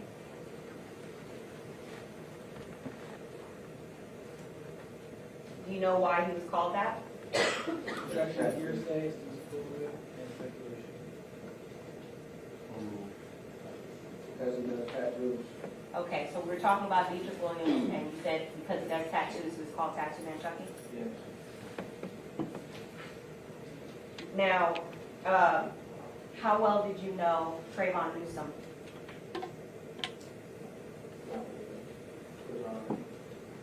You have to speak up. Remember that bar in front of you? Nice and loud, Mr. Allen. I know them well. Okay, back in 2018. How often did you see him, though? Almost every day. Now, why is that if you didn't know him that well? Was he staying with you at the time? Yes. Okay. And how long in 2018 was he living with you? Absolutely. Now, I'm saying 2 or 3 months in 2018. I'm going to also narrow that down to the time of the homicide, which is June 18th of 2018. Was he, referring to Trayvon Newsom, living with you at that time? Yes.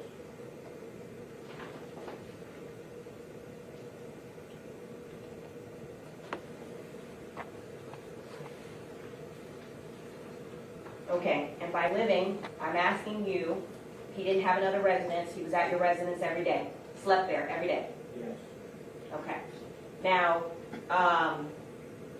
how about Michael, oh, before I move on to Michael Boatwright, did Trayvon Newsom have a nickname that he went by? Trey. Okay. So sometimes he'd be referred to as Trey. Yes. All right. Now, Michael Boatwright. How well do you know Michael Boatwright? For about 2 years. From 2018 we're talking about? Yes. How often did you see Michael Boatwright at that time? Almost every day. Did Michael Boatwright have a nickname? Both right. So you just refer to as his last name? Yes. So, I know that you've gone down the line and told us how close you were to each of the defendants. Did all four of you hang out together? Yes. How often? Almost every day.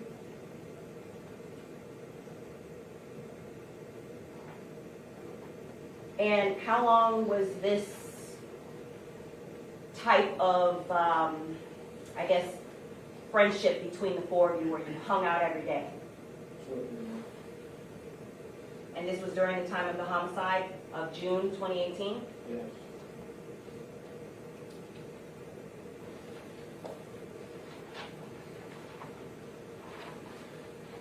Okay. There came a point in time prior to June 18th, 2018, I'm talking about the day before, where there was some type of agreement or plan, however you want to refer to it, to rent a vehicle. Do you recall that? Yes. Okay, so tell us about that. Whose idea was it to rent the vehicle? You have to speak up nice and loud. Dietrich. Okay, so it was Dietrich's idea to rent the vehicle. Why? So Rob. Rob who? Anyone. So when you say it was his idea, what was supposed to be the plan? You rent the vehicle and what? Tell us in detail. Ride around with people Rob. And when you say we, who's the we? Me, Michael, Trey, and Dietrich. The four of you. Yes. Was there supposed to be anybody else involved that you're aware of? No. Okay. So who was supposed to rent the vehicle on June 17th? This is the day before the homicide. Trey's sister. Who is that? Tony Robinson. Had you met her before? Yes. And I'm talking about before June 17th, 2018. How long did you know her before that date? About 2 or 3 months. How often had you seen Tony Robinson before that date? Almost every other day. Who introduced you to Tony Robinson? Dietrich. And when he introduced you, how did he introduce her? Like, as what did he say, if anything, was the relationship to her? Objection to hearsay. Ooh. That was his sister, and she was over at the car place. I'm sorry, I can't understand what you said. Speak nice and loud so that we can hear you all the way back here. That was his sister, and he was going to rent the car. I mean, she was going to rent the car for us. Okay. Do you know how she was supposed to rent the car? For example, was she supposed to go to like an Alamo or one of those places like Enterprise, or do you know how? Objection to hearsay. You may answer. Yeah, she goes to an app called Tour. Had you, or to your knowledge, any of the co-defendants ever used that app before? No. Okay, so this was the first time? As far as you know, using that app to rent a car, just in general? I was using it for like 2 or 3 months. Okay. Now, the app that she used, why was it that she was renting the car for the four of you? I'll ask you, breaking it down. Were you able to rent the car? No. Okay. And do you know why she was renting the car? If you don't know, it's okay. Objection to hearsay. Not really. Okay. There came a point in time where the car had to be picked up, as far as you know, correct? Yes. Who picked up the car? Me. Me and Michael Booker. Okay. And was there anybody else besides you and Michael Boatwright that picked up the car? Yes. Who? Somewhere else. Where did you pick the car up from? Somewhere in Maryland. And when did you pick up the car? June 17th. I still hard, I can't hear. June 17th, 2018. What time did you pick up the car? I don't remember. Was the sun still up, or did the sun already set? I was still up. Okay. Do you recall how long you were supposed to have the car for? A day. And do you know, out of the four of you, who was supposed to drive around the car during this time that you said you were supposed to be robbing people? Deidre. Who, out of the four of you, decided that Dietrich was going to drive the car? That's just what he do, to drive the car. Okay. So, in the car, besides the four of you, what else, if anything, did you have in order to be able to do this, to rob people? You know, I had guns, and I had masks Why? to rob me. Okay. You expected to be armed with a firearm? Yes. Did at any point all four of you expect to be armed with a firearm? Yes. Okay. And what was the purpose of having a mask or masks, plural? So I identify us. Okay. Who was supposed to be wearing the mask? Everyone. So now, I'm going to ask you specifically about the firearms that each of you have. What kind of firearm did you have? I had a Springfield 40. What kind of firearm did Michael Boatwright have on that June 18th, June 17th time frame? If I'm not mistaken, it's a GSK 22 rifle. Now, when you say 22 rifle, you know the caliber of the rifle? 22. 22 caliber. Okay? What kind of firearm did Trayvon Newsom have? Smith & Wesson 38. Okay? Revolver. Revolver. What kind of firearm did Dietrich Williams have? Smith. A Taurus 38 revolver. And was there anything that you recall that stood out, for example, about Dietrich Williams' 38 revolver firearm that he had? Yes. What? The hammer was gold and the trigger was gold. Okay. So it stood out for that reason because it was ornate? Yes. Now, let me take you to the morning of June 18th, 2018. Okay? You recall that day? Yes. Where did the four of you start that day? Me, Michael Boatwright, and Trayvon Newsom started at my house. Where was Dietrich Williams when the three of you, Michael Boatwright and Trayvon Newsom, were at your house? He was home. At what point was it either discussed or did you decide to all four get together and then actually leave to go do what you said you were going to do? At what time? Yes. Maybe like 2 o'clock. Who initiated that conversation? Dietrich Williams. How did he initiate it? What we doing today? You have to speak up nice and loud so that we can hear you all the way back here. Guys, what are we doing today and where are we going? And what did you understand that to be in reference to what he was saying? Or What area are we going to rob people? What did you say in response to Dietrich Williams initiating that conversation? It doesn't matter. What did Michael Boatwright say in response to Dietrich Williams initiating that conversation? Nothing. And what did Trayvon Newsom say in response to Dietrich Williams initiating that conversation? Nothing.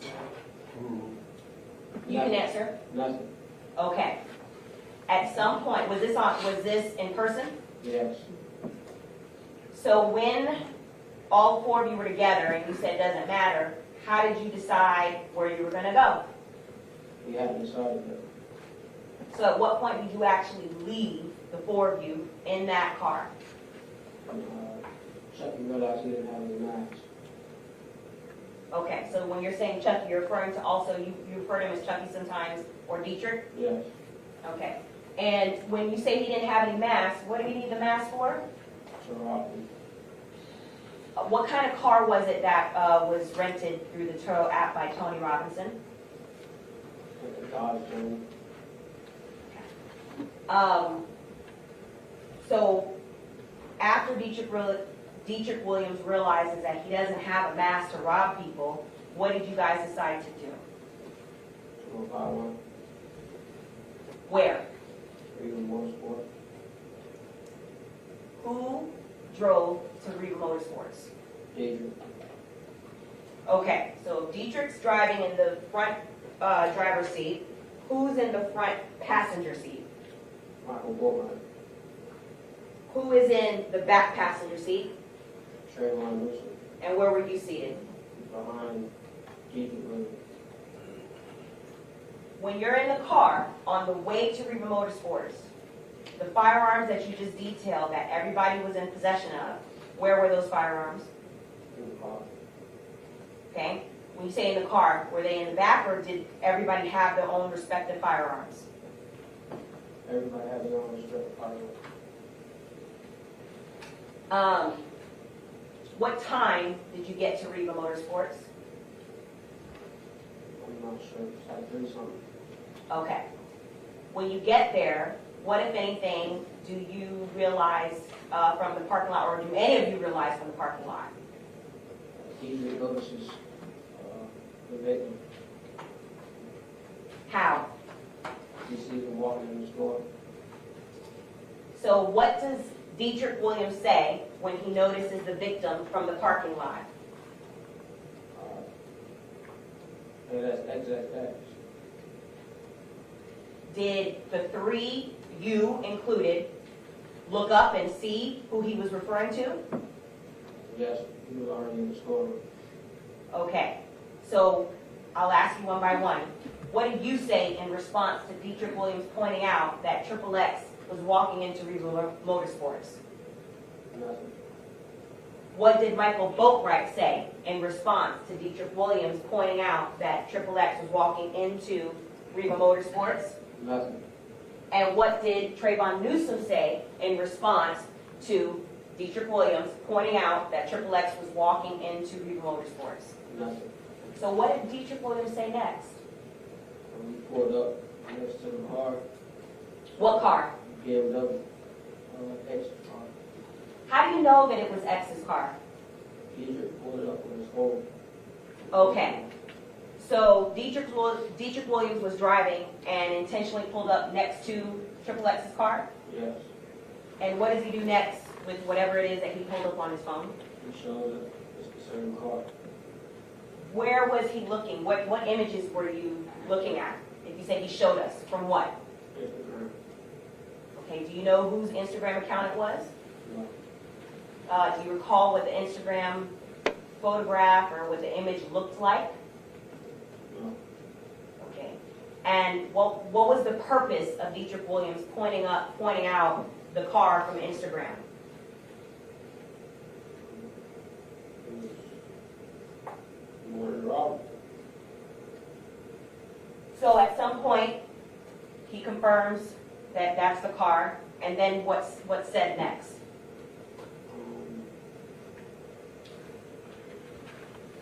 They tell me to go inside with Adrian to see if that's him. When you say they, we're gonna be very specific because there's 3 co-defendants. Who told you to go inside with Dietrich Williams to see if XXX was in there? Michael Bogart and Trayvon Newsom. They both did, told you to go inside. Yes. Okay. And do you know why, what was the purpose of them telling you to go inside versus all 4 of you going inside, or them just going inside themselves? There's some speculation. No. Okay. What, if anything, did Dietrich Williams say in response to Michael Boatwright and Trayvon Newsom telling you and Dietrich Williams to go inside? Objection to hearsay. Dietrich was already going in, but they just wanted to hear me say that it was actually in. So they wanted to hear it from you as well. Yes. And the purpose you're saying for going in is to confirm that it was actually XXX? Yes. And if it was XXX, if there was a confirmation, then what was supposed to happen? What was the plan? There was no plan at the time. So when you say to confirm that it's him, was there going to be a next step as far as to target XXX? I don't know. Not at the time. Okay. So at some point after Michael Boatwright and Trayvon Newsom tell you to go inside, you actually go inside? Yes. Who do you go inside with? Dietrich. Do you recall how you were dressed? Yes. How were you dressed? Black t-shirt and black jeans. How was Dietrich Williams dressed? Great undershirt on. I think sweatpants and some orange slides. How was Michael Boatwright dressed? He had an undershirt and black jeans and black shoes. How was Trayvon Newsom dressed? He had on gray sweatpants, black shoes, and a t-shirt. Okay. Now, excuse me, when you go inside, before we have you get to the point of where you go inside, how tall are you? 5'8", 5'9". How much do you weigh? Now or at the time? At the time in 2018. 34. Okay. And I'm asking you in relation to, first starting with Dietrich Williams. Were you heavier than Dietrich Williams or thinner than Dietrich Williams? Heavier. Trayvon Newsom, were you heavier than Trayvon Newsom or thinner than Trayvon Newsom? Heavier. Michael Boatwright, were you heavier than Michael Boatwright or thinner than Michael Boatwright? Heavier. Asking about height, okay? Who is taller, you or Michael Boatwright? Michael Bogart. How tall is Michael Boatwright from what you can recall? Maybe 6'1", 6'2", 6'3". Who is taller, you or Trayvon Newsom? Trayvon. How tall is Trayvon Newsom, you recall? 5'5", 5'11". Who is taller, you or Dietrich Williams? Probably me. How tall is Dietrich Williams? Probably 5'7", 5'6". Who is the tallest out of the 4 of you? Michael Bogart. And then who would you say is the next tallest? Trayvon Newsom. So you're in the store. Yes. Do you see the victim? Yes. Where? When we first walked in, to the left. To your left when you're walking into the store? Yes. What was he wearing? I think like a jean jacket. Okay. What else did you notice about him? That's it at the time. Do you remember how his hair was styled? I don't really understand. Do you remember if his hair had any colors or anything like that to it, or what color his hair was? Yeah, blonde. Pink blonde. Okay.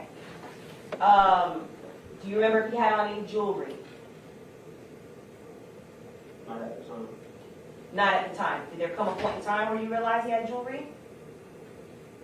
I think when we were leaving, Okay. Tell us about it. How did you realize he had jewelry? I think Dietrich told us he had jewelry. Okay.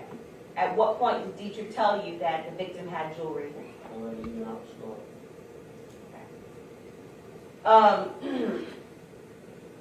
Did you see if the victim was with anyone? Yes. Who? Do you know the person? No. Can you identify what the person looked like? No. Do you know if the person was male or female? Male. Do you know what race the person was? Black.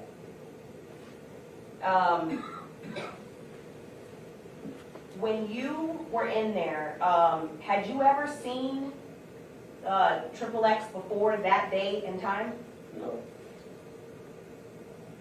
Do you know if Michael Boatwright was familiar with XXX? He didn't know. Do you know if Trayvon Newsom was familiar with XXX? He didn't know. Do you know if Dietrich Williams was familiar with XXX? Yes. What did he say, or how did he tell you he was? Showed us his Instagram. Do you know, was he a follower on Instagram? No. Okay.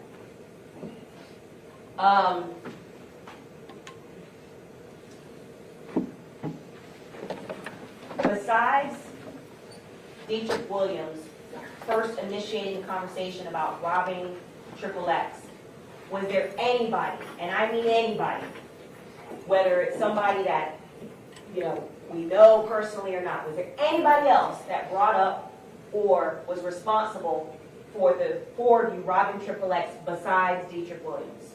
No. Was there anybody, for example, that hired you to do this? No. Was there anybody that initiated it for any reason that you haven't told us today? No. Now, when you spotted XXX, did he actually, could you tell, could XXX see you? I don't think he planned this. Where did you go from that point? Did you stay around XXX or did you continue to walk on? Where? First to out of school. Why? That's what I'm asking. So what did you do? When I say you and Dietrich Williams, what did you do next? I'm walking, I'm trying to call Michael Boatwright. When you say tried, what do you mean you tried? Calling him through. Why were you trying to call Michael Boatwright? Tell him that I was triple A. Okay, remember, keep your voice nice and loud. Okay, so what did you do next after the call wasn't able to go through to Michael? Nothing. How long were you in the store? Probably 5 to 10 minutes. Were masks actually purchased? Yes. By who? Diesel. Do you know what kind of mask? Black mask. And do you know how many, if any? One. Were you there at the counter when he was purchasing the mask? Not sure. After Dietrich Williams purchased his mask to rob that day, where did you guys do next? Started walking outside, like walking toward the car, leaving out the store. Did you see XXX again on the way out of the store? Actually, yes. Where was he the second time you saw him? I want to say in the same spot. Do you know if XXX noticed you the second time on the way out? No. What, if anything, did you do next? Walked to the car. So based on what you're telling us, you exited the store first before XXX? Yes. Okay. Where was the car? And by the car, which car are you referring to? Which car? That you walked to. The truck, like the Dodge Ram Where was it? in the parking lot. And who was it that parked it there? Jesus. So when you get back into the car, what position, who was the driver? Jesus. Who was the front passenger? Michael Bogart. Who was the back passenger? Trayvon Lewis. And where were you seated? Behind you. And now that you're back in the car, where are the firearms? The car. Where? Are they in the lump in a trunk, or does everybody have their firearm on them? They close by. Okay. At this point, what do you discuss now that the four of you are back in the car, and do you confirm for the three co-defendants that you indeed saw XXX? I tell them I saw Triple X. And they get quiet. And Deidre asks them what are they going to do. And I tell them, no, I don't think that's a good idea because I just wanted them on camera. So you were aware that there was surveillance in Riva Motorsports. Yes. And when you say, that's not a good idea because I'm on camera, why did you care about that? I knew that. Because what? I can't hear you. Nice and loud. I knew it was a great chance we were going to be caught. And when, I'm sorry, does he have a microphone in front of him? Because it's Yes. on. Okay. you knew it was a great chance that you were going to be caught, and why is that significant to you? It's kind of obvious that you didn't want to get arrested. Right. How did Michael Boatwright feel about that? What did he say he felt about that? He didn't really want to do it anymore. How about Trayvon Newsom? He didn't want to do it.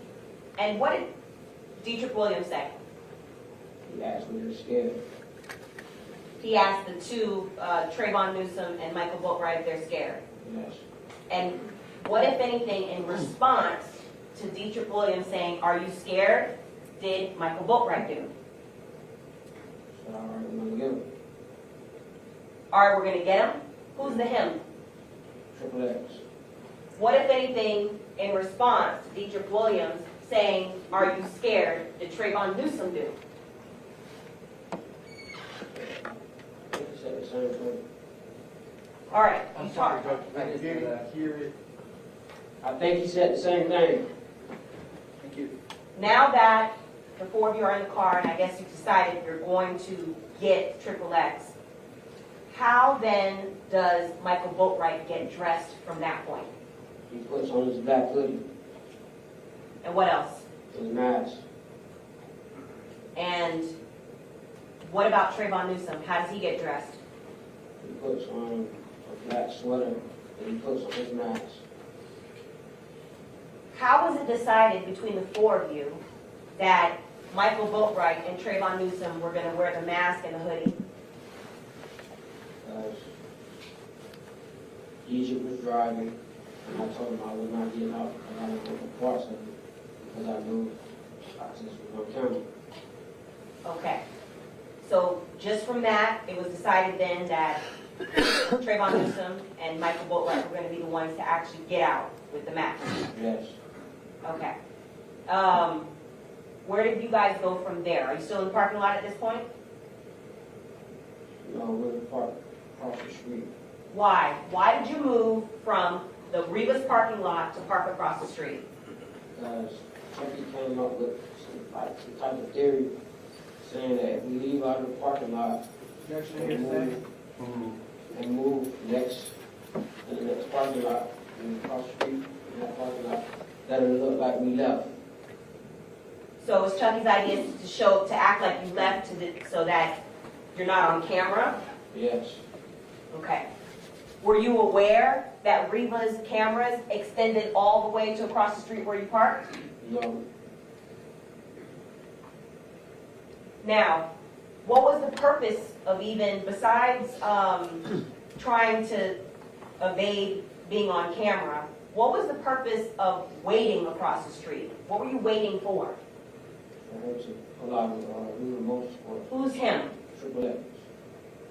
Why were you waiting for him to pull out of the store? So Deidre would block him off. Whose idea was that to block off the victim as he's leaving Riva Motorsports? Deidre Williams. Objection, speculation, Judge. Ooh. Please answer. Whose idea was it? Deidre Williams. Okay, so had you been to Riva Motorsports before that day? No. From what you recall from the layout, do you know how many exits there were? Only one, I think. And the exit that you were waiting for the victim to come out of, how was the rest of the building situated? Was it open space or was it enclosed with a gate? With a gate. Okay. And when you're saying that Dietrich wanted to block him off, was the purpose to trap the victim as he's trying to exit? Yes. So once he's trapped, what was the plan supposed to be? Once Dietrich Williams cuts him off and traps off his car, his being the victim in this case, what was the plan for the three of you? What was Michael Boatwright supposed to do? Michael Boatwright, Trayvon was supposed to get out calling out. Okay. With the firearms that you just detailed a little earlier that they had? Yes. How long did it take while you're sitting there waiting for the victim to come out of the store? 10 minutes. Okay, so for 10 minutes, the four of you sat lying in wait for the victim to come out? Yes. What's the discussion happening as you're waiting for the victim to come out and you're about to target him between the four of you? Objection to hearsay. Ooh. Robert. Okay. Judge, I would object and ask the witness clarify specifically what it is that's speaking. Sustained, so if you would, Sure. thank you. As the four of you are waiting to target the victim, as you're lying in wait, what was Michael Boatwright saying in that 10 minutes that you are waiting to target the victim? Robert. As you're waiting, lying in wait, for 10 minutes to target the victim, what was Trayvon Newsom saying? Robert. And as you're waiting for 10 minutes, lying in wait to target the victim, what was Dietrich Williams saying? Robert.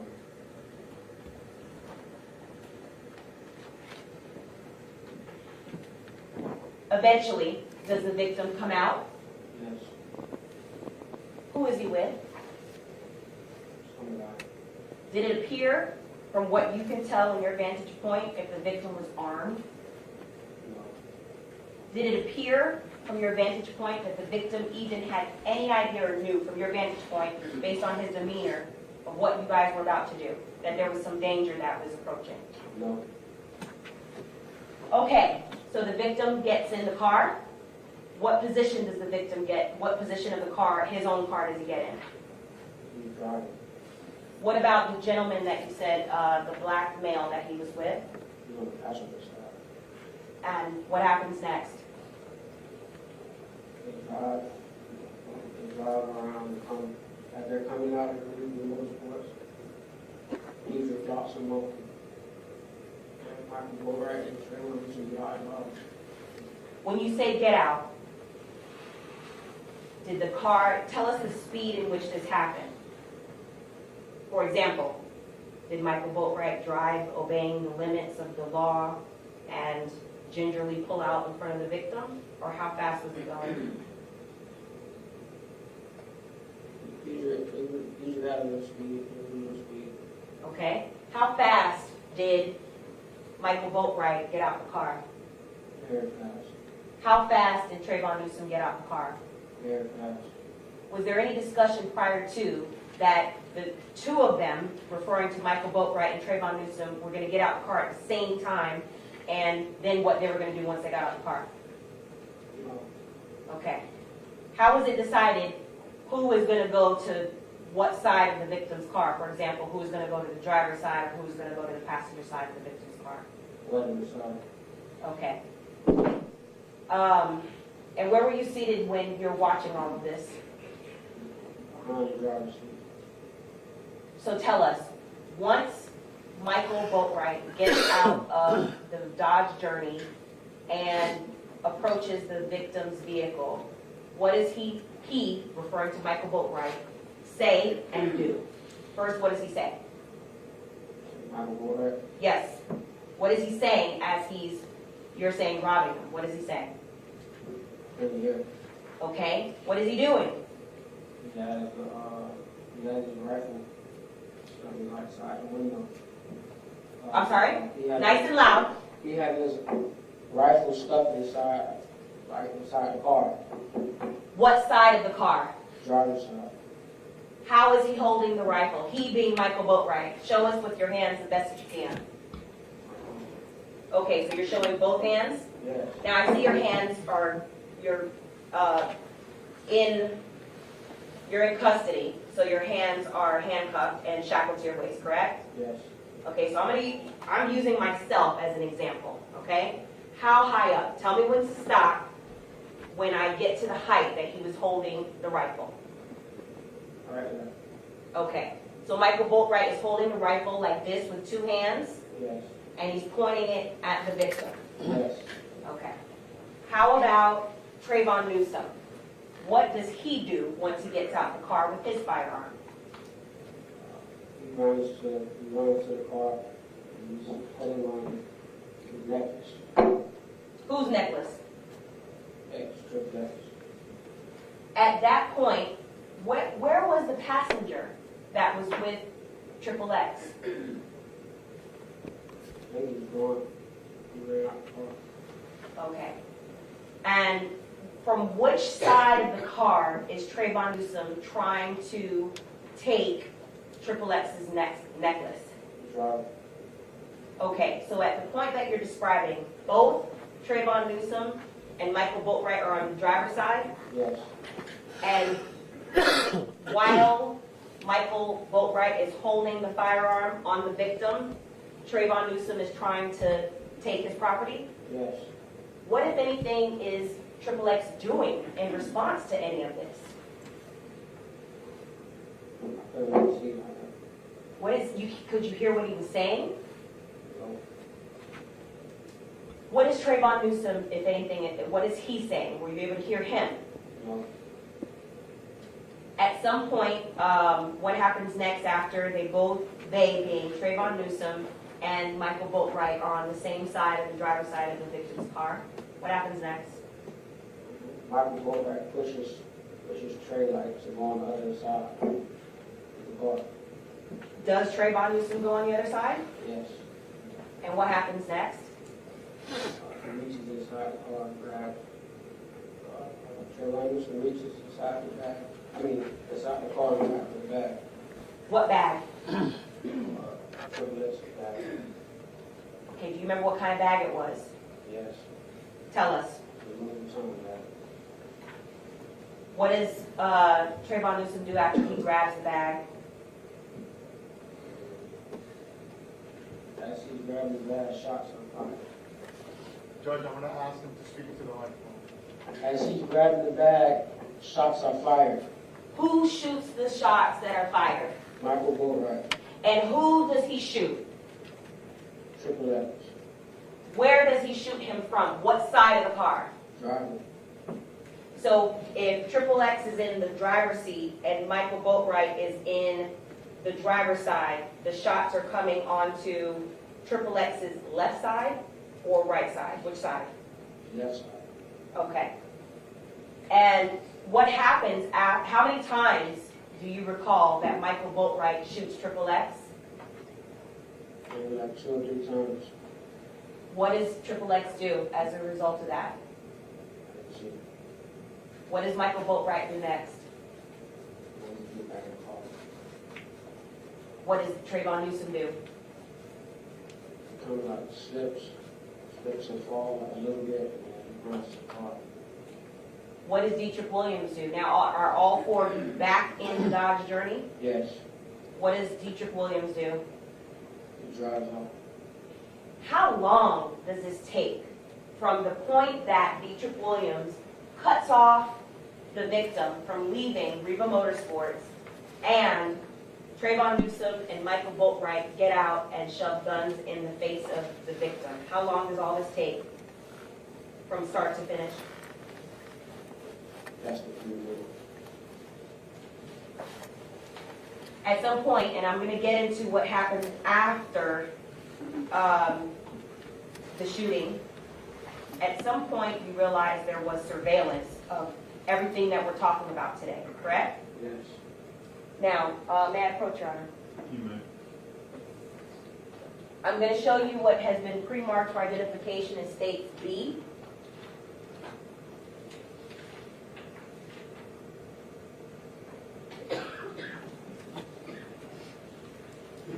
Do you recognize States B? Yes.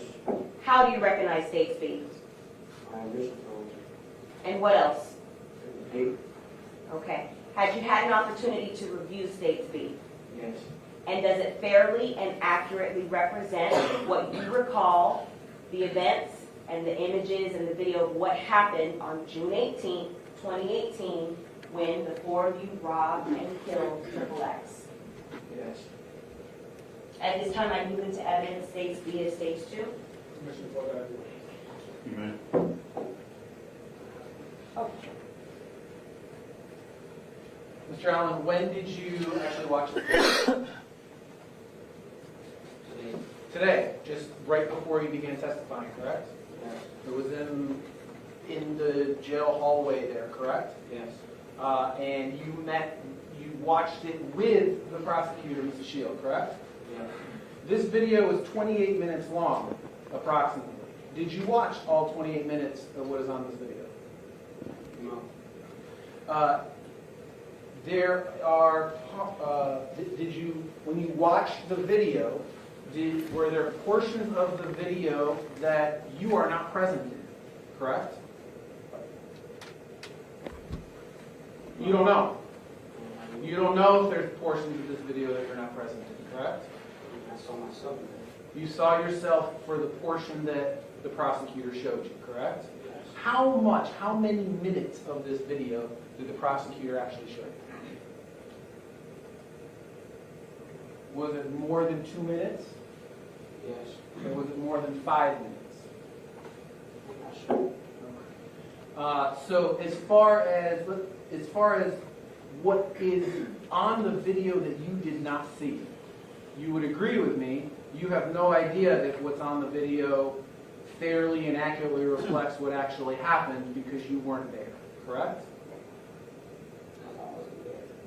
As far as, I need to hear him. mind your way? No, it's just, you have to speak up into the microphone. I don't understand the question. Would you agree with me that you, as you sit there right now, you cannot tell this jury whether the portions of the video that you did not see, that are on here, actually fairly and accurately reflect what happened then? Yes. I have no further. Nothing further, Judge?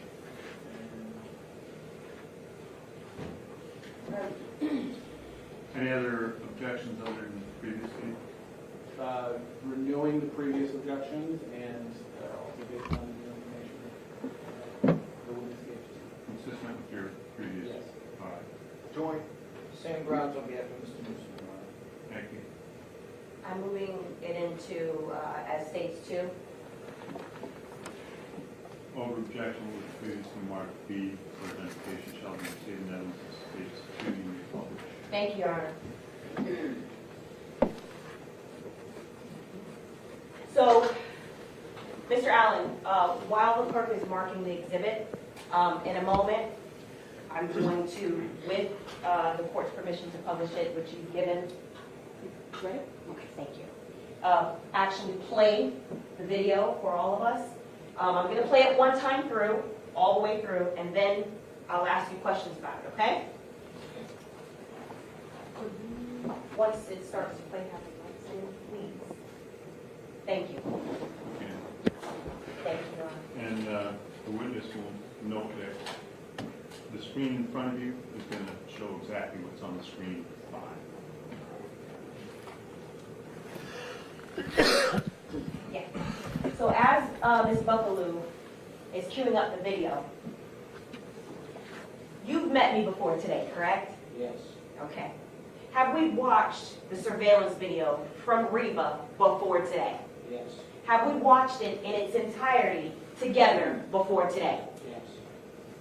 we've watched it actually together multiple times, correct? Objection, meeting. Overruled.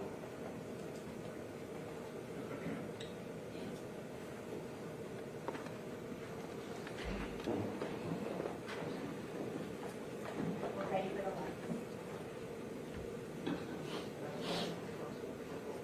Huh? I'm sorry? Let me switch the second one. Please, yes.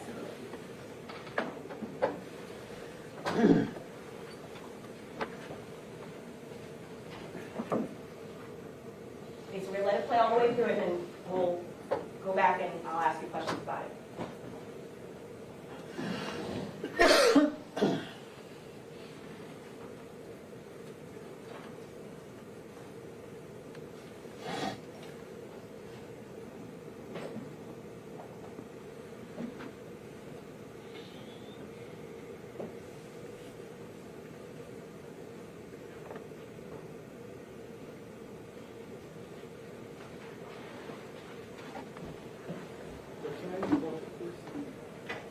You may reposition.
Yes, please, thank you. If you come, maybe right here, if you want to sit next to them.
Sorry, could you say that again?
seems like an appropriate time for us to think about a 5-1 comfort stretch break, what have you. So unfortunately, you're going to be in the little room there, but we'll let you have as much time as you need to use the restroom. Recess for 5 to 10 minutes. How long it takes you to work.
sequence here. Yeah. All right, very much.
Airport's on a bad place today. The airport's on a bad place today. Yeah. Starts flying stuff.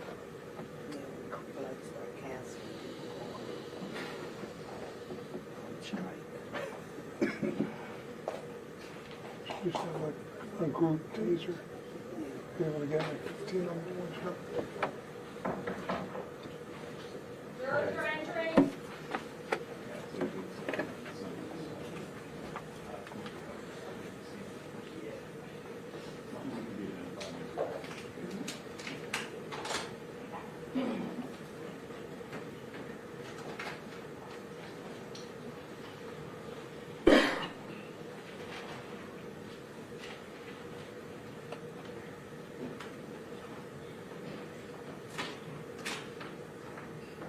Parties may be seated. Court will come forward. The parties are present. Ladies and gentlemen, welcome back. Stage may continue. Thank you, Your Honor. Okay. Excuse me, Mr. Allen, we're continuing to look at stage 2. And now we're going to talk about some of the specific parts of stage 2 so I can ask you questions about what we're seeing, okay? Yes. Are you able to see it from the monitor that's in front of you? Yes. All right. So I'm going to pause it periodically and then ask you questions. Okay. I have it paused at, the player has it at 2 minutes and 53 seconds. Who is the individual that we see walking into frame in the handicap parking spot with long dark pants and a dark shirt? Me. Okay?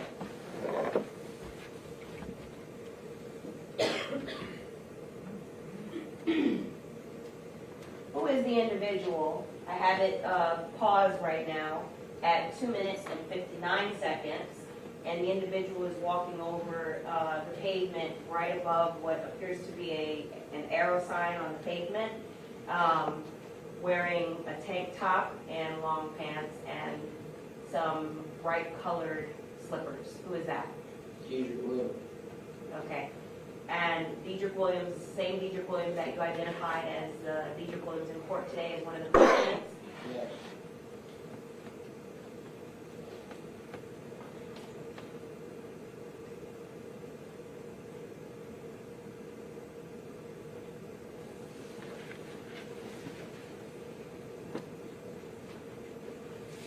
Now, I'm pausing because you're about to walk in, appears like the structure and the building of Riva Motorsports. When you earlier were testifying before Stage 2 was published about you and Deidre Williams going inside to verify if XXX was actually in fact inside the store, is this the moment that you're talking about, that you're walking into the store to do that? Yes.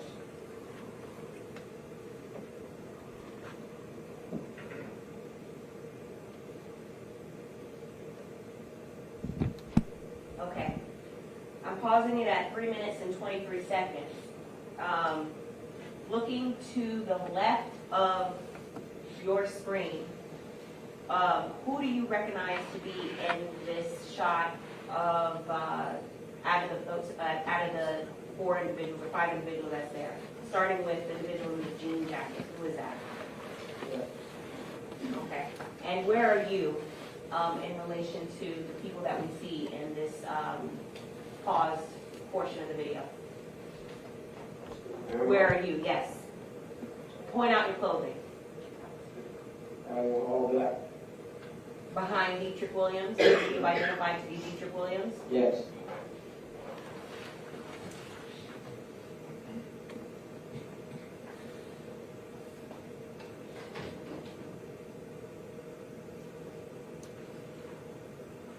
I'm pausing it at 3 minutes and 35 seconds right now. I'm pausing it at 3 minutes and 35 seconds right now. Where are you in this frame? Identified by clothing. All black. I'm walking behind Dietrich. Where are you and Dietrich Williams heading to? Back in the store.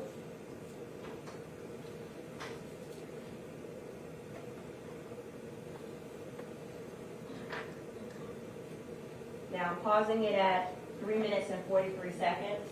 And you appear to be holding something in your left hand. What are you holding? My cell phone. And why are you holding your cell phone at that point? I'm trying to call Michael Boatwright. Now, you referred to earlier when you tried to place a phone call to Michael Boatwright, and you indicated that the phone call did not connect to Michael Boatwright. Is this the portion that you're talking about when you were in the store? Yes.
Okay, I'm going to fast forward just a little. Okay.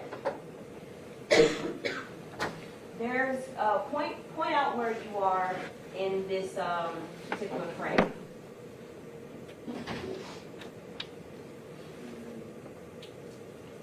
Are you in the upper left hand corner? Yes. Okay. Do you see at the counter there is someone with a hat? It looks like a camouflage hat that's on backwards. Yes. Who is that person? I don't know. Okay. Did that person arrive with you in the Dodge Journey that day on June 18, 2018? No. Did that person leave with you in the Dodge Journey that day on 2018? No. Was that person present, for what you recall, at any point during the homicide or during the robbery when the 4 of you blocked off the victim's car in 2018? No.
Okay, I'm pausing it at 6 minutes and 47 seconds. Do you see there's 3 individuals walking, it appears like towards the front of the store with their back towards the camera? Yes. Okay. The individual wearing all black without a hat, who's that? Me. How about the individual with the backwards hat, and it looks like white socks in the middle? I don't know. And the individual on the left with the light colored tank top? Now, did the individual in the middle, I'm going to continue to let it play, do you know what vehicle he got into to leave? No. Did he get into the Dodge Journey? No. Did at any point in time, did you see that individual in the middle shoot XXX? No. Did you even see a firearm in that individual's hands? No.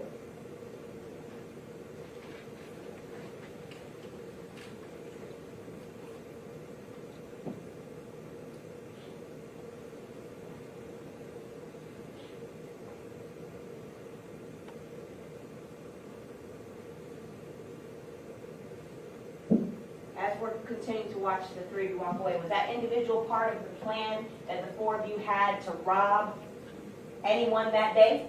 No.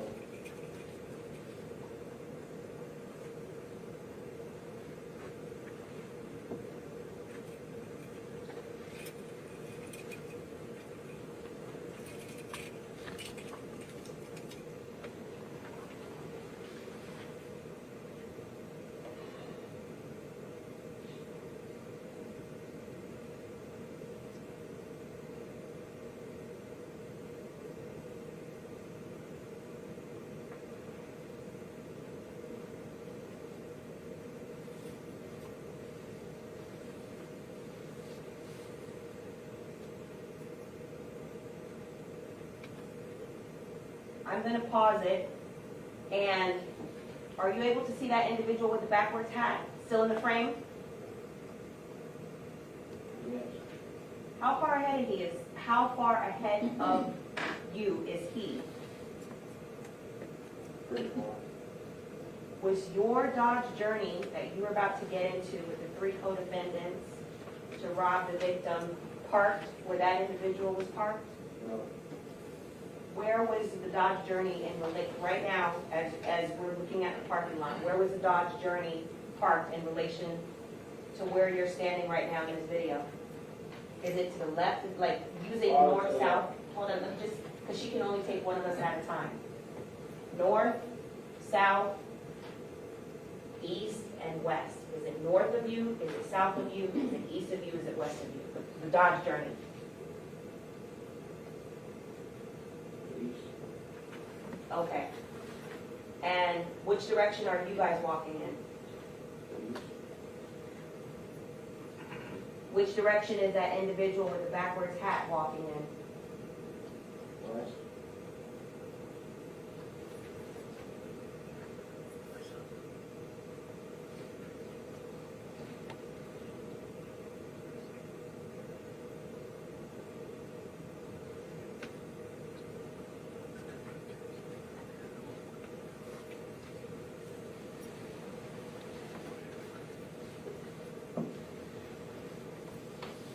Pausing it again at 8 minutes and 23 seconds. At this point, do you ever see that individual with the backwards hat again after this point when you're walking to your car in your whole entire life? No.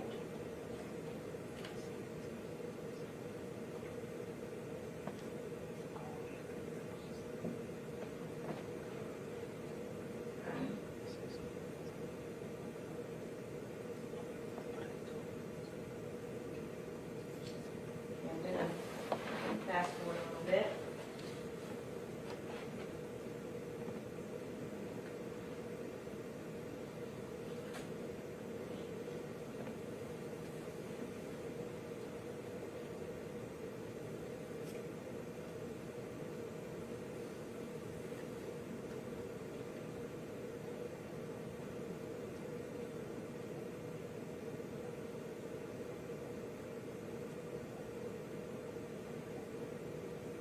Pausing it at 17 minutes and 54 seconds. What car is that we see in this frame? Dodge Journey. Who's driving? Dietrich. Who's behind Dietrich in the back passenger? Me. Who's in the front passenger? In the front seat? Michael Bogart. And who's behind Michael Boatwright in the back passenger? Trayvon Newsom. At the point that we're watching the car pull out of the Riva parking lot, do Michael Boatwright and Trayvon Newsom already have their masks on with their hoodies?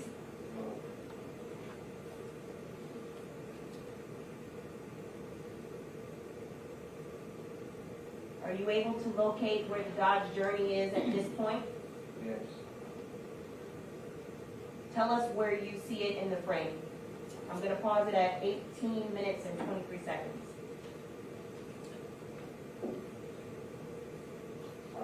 Sure. Okay. Can you circle? No.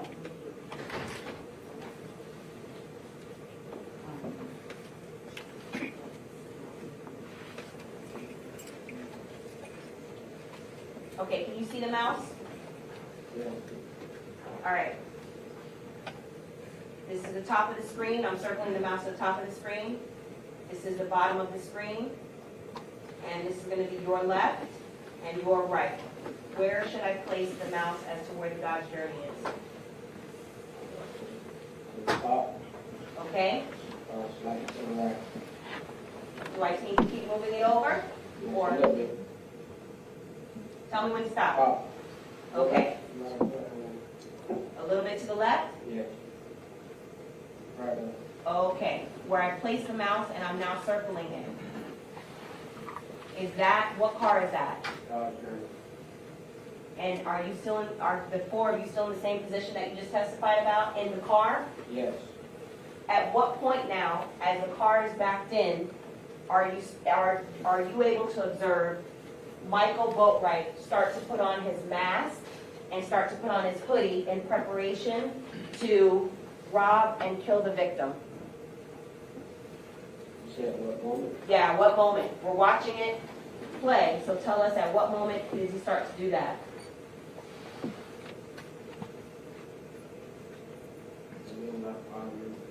Okay? How about Trayvon Newsom? And I'm pausing it at 18 minutes and 26 seconds. At what point does Trayvon Newsom start to put on his mask and his hoodie in preparation to rob and to assist Michael Boatwright in killing the victim?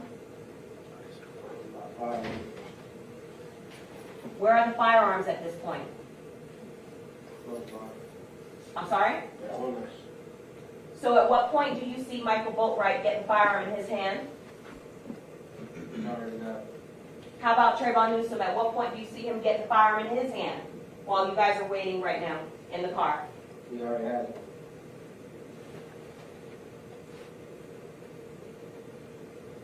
Okay, I'm letting it play.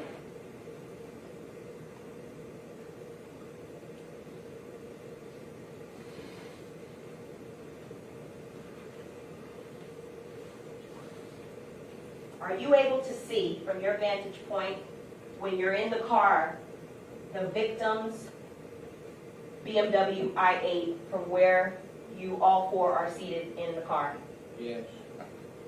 Do you know why was that specific spot picked? And I know you indicated regarding surveillance, but why was it important for you to continue to see the vantage point of the victim's car while you're lying in wait?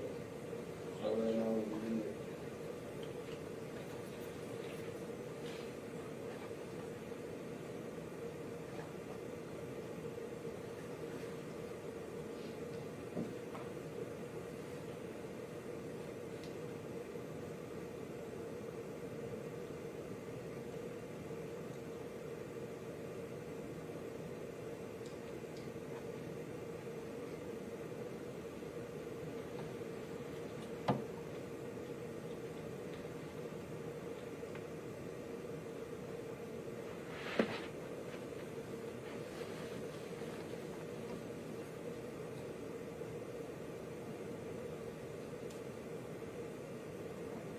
And I'm going to ask you while it's playing right now, but I'm going to ask you to stay focused on the Dodge Journey that you're in with the three co-defendants as the four of you are lying in wait for the victim to come out.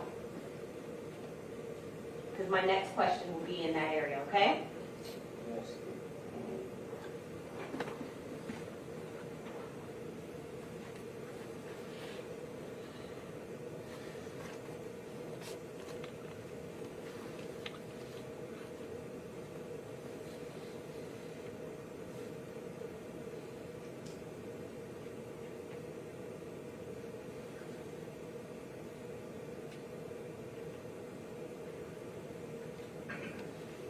I'm pausing it at 20 minutes and 45 seconds.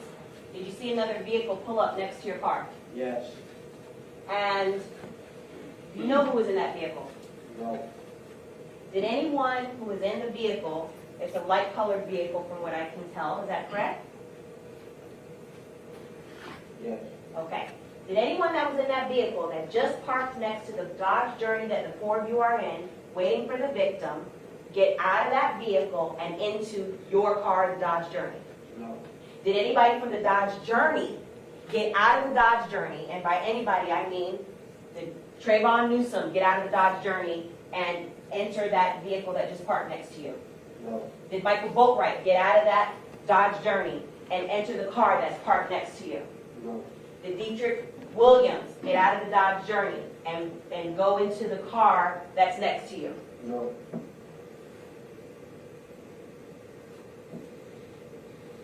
I'm letting it play. Continue to focus on that area where your car is parked lying in wait.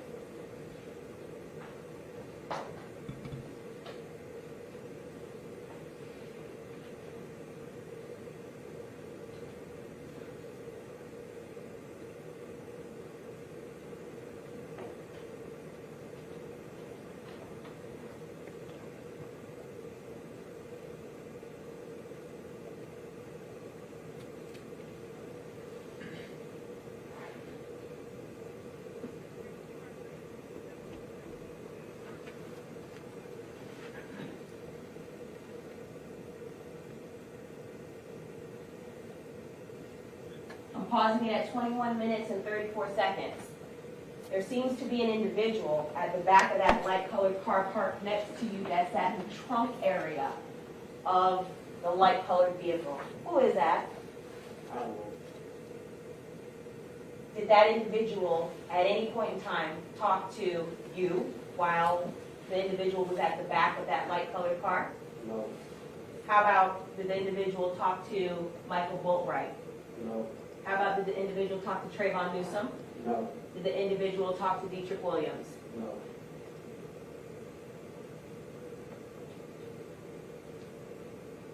I'm pausing it again at 21 minutes and 38 seconds. It appears that the individual is now bent over into, it appears the back of the light-colored car. You know what the individual is getting out of the back of that car? No. I'm letting it play.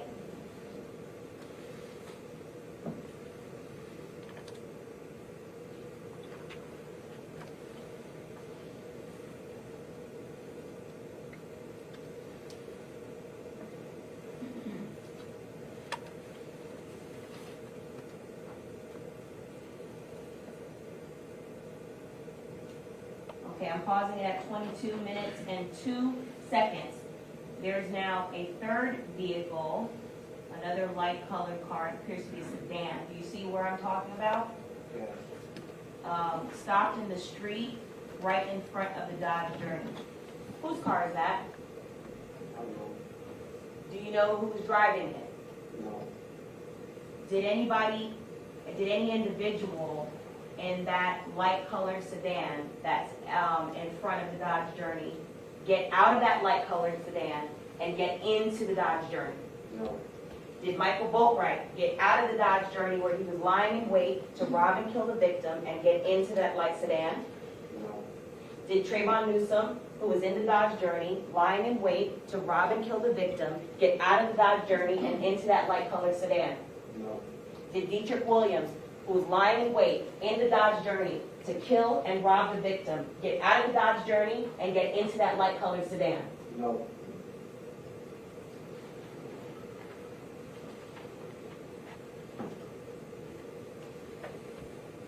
I'm continuing to let it play. Did anyone in that light-colored sedan speak to any one of the four of you while that car was parked in the street like that? No.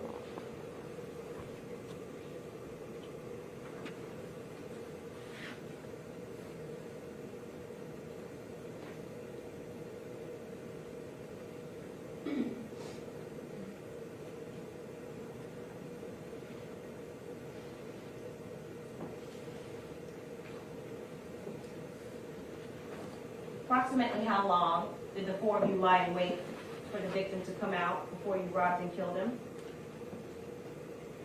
10 minutes on that. Okay, I'm going to continue to fast forward a little bit.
I'm just pausing at 25 minutes and 22 seconds. The individual that was inside the store at the counter at Reba, that was wearing the backwards hat and the camouflage backwards hat, you remember him? Yes.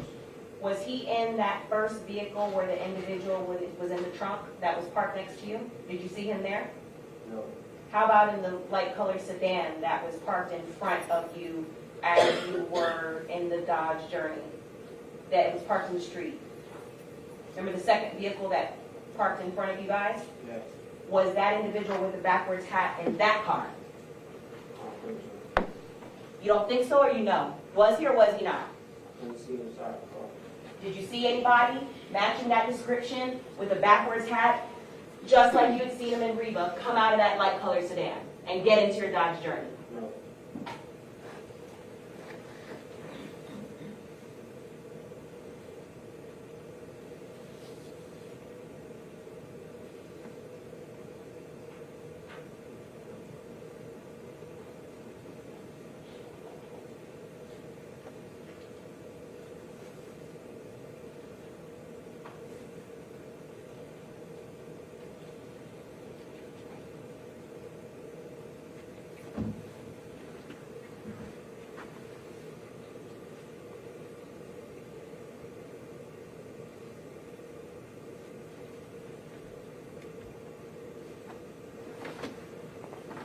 I'm going to pause it just before the victim is getting to the exit. It's 25 minutes and 58 seconds.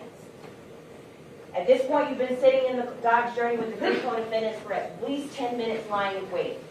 Who spots the victim first about to leave, exiting Reba Motorsports? And what does Dietrich say as the victim is about to exit the parking lot right at this moment that we're seeing right now? He asked if they're ready. He said what? He asked Michael and Trayvon, are they ready? And what did Michael and Trayvon say as Dietrich asked them if they are ready as the victim is about to exit Reba Motorsports? What do they say? Yes.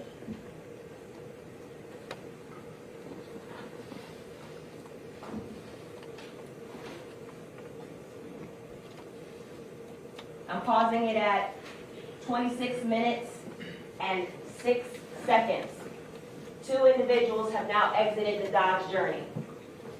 The shorter individual that we see with the hoodie and the light colored pants out of the two, who is that? Trayvon is. Out of the 3 co-defendants that's sitting here right now in trial, which one is Trayvon Newsom that you're identifying in the video out of the 3? Very soon. Who's a taller individual that has the darker pants on and a hoodie? Michael Boatwright. Out of the 3 defendants that are on trial right now, who is the one that you're identifying as Michael Boatwright in the video? Black suit and a gray sweater. Let the record reflect an in-court identification of Trayvon Newsom and Michael Boatwright. What does Michael Boatwright have in his hands in the video? 22 rifle. 22 rifle, that's 22 caliber rifle. Yes. What does Trayvon Newsom have in his hands in the video? 38 revolver.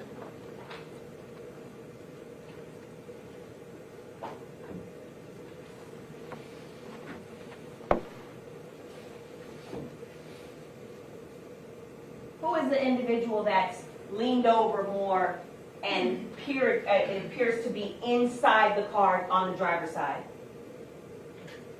Trayvon.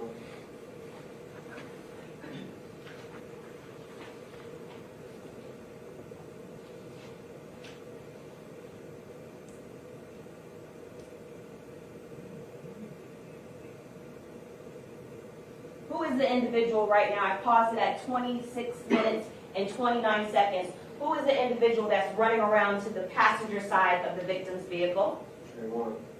Who is the individual that has a firearm pointed, what appears to be at least the level of the victim's head as the victim is in the driver's seat? Michael Boatwright.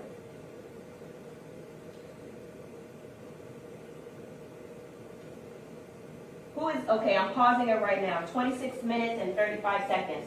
Who is the individual that stands back, steadies himself, pointed with the rifle at the victim's head right now? Michael Boatwright. Who is the individual that we can see from the video that fires the shot, several shots, into the victim's car, striking him several times and killing him? Michael Boatwright. And from what we can see, there's an individual that appears to have taken some type of property in his hand. Who's the individual that took some property from the passenger side? Trayvon. What was it that he took?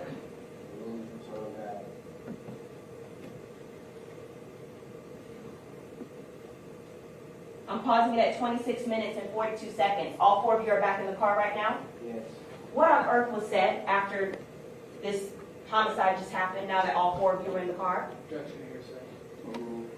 Trayvon asked Boatwright why did he shoot? What did Michael Boatwright say? Because he reached for the gun. What did Dietrich Williams, if anything, say at this point, as he's driving away, fleeing from the scene?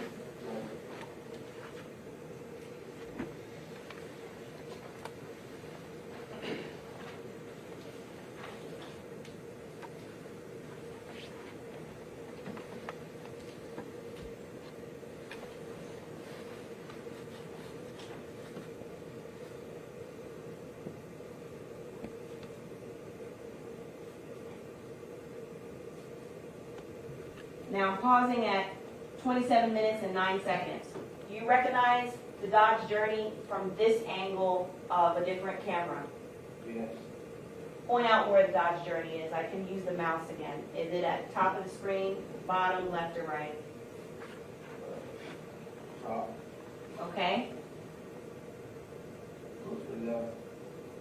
Go down. Right there. Okay. So I'm circling here. That's the Dodge Journey that the 4 of you are in. Yes. And it appears that the car is turning into a parking lot. Why is it that the Dodge Journey, well, it's being driven by Dietrich Williams according to your testimony, right? Yes. Why did Dietrich Williams just stop and wait at the light that we just saw? Objection is all speculation. Also speculation. By your observations? Was trying to flee, trying to get away.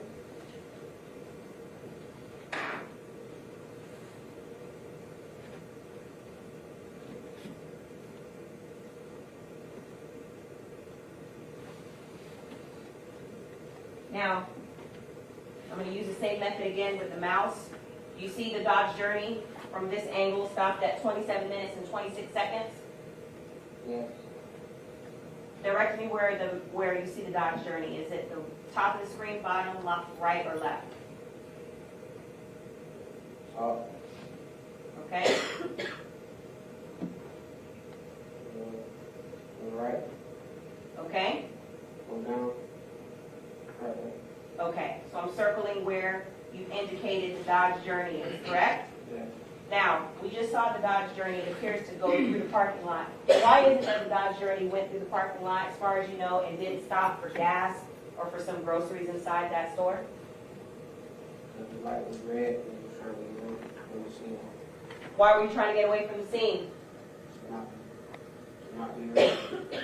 I couldn't hear you. Ms. Hill was coughing. Can you please repeat it again, nice and loud, for all of us to hear? To not be arrested.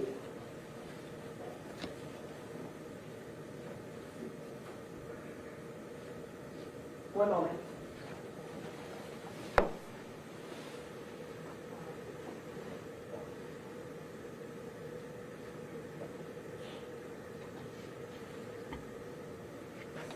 Okay, I'm letting it play.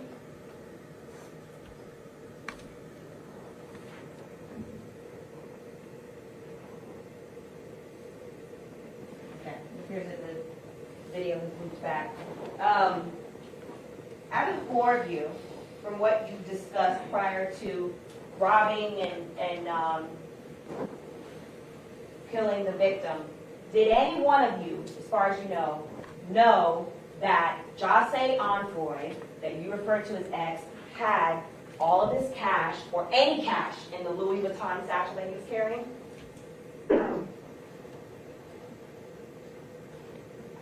Do you know why the satchel was taken? Deidre assumed that was a lot of money there, like $100,000. When did he tell you that? He got back in the car. Now, when you get back to the car, who opened the bag? Over. And at what point do the four of you realize that there's at least $50,000 in cash in that bag? So who notices the cash first? Over. What does he say? Now that he's realizing that there's $50,000 in cash just stolen from the victim. What does Dietrich Williams say? What does Trayvon Newsom say?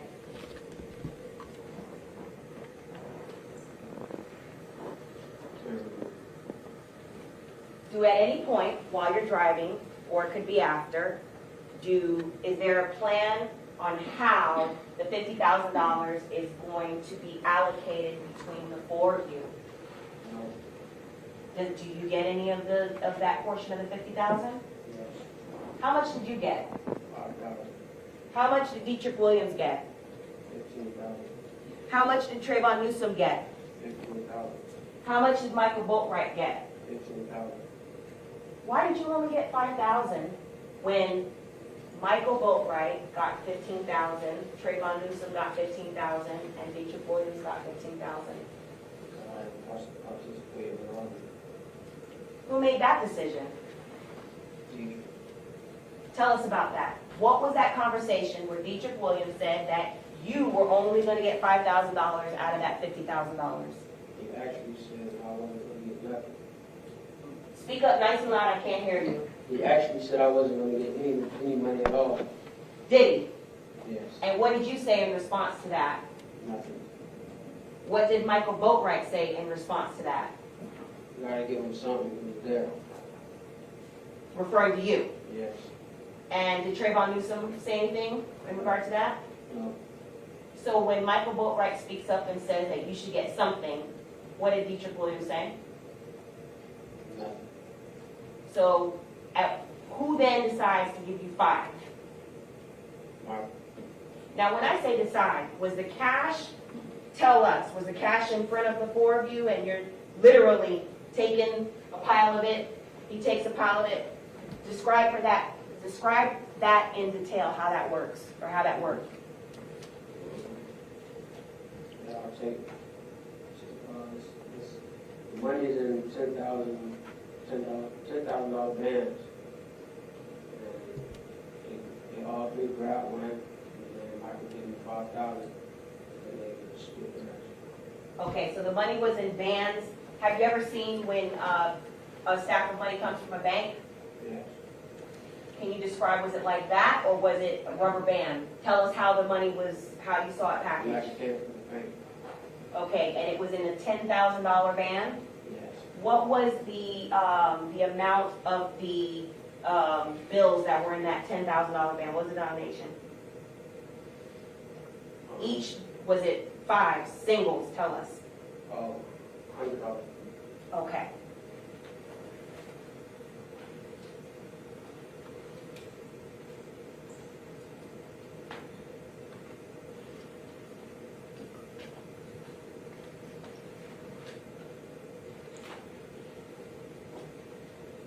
What we just watched on camera, what you testified to, what county did this happen in?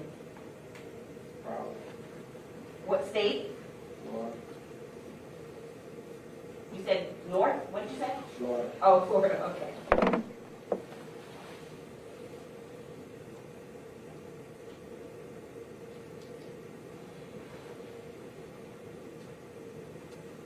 Where did you go from there? We see the video stop at a certain point, and I say you, collectively, all 4 of you.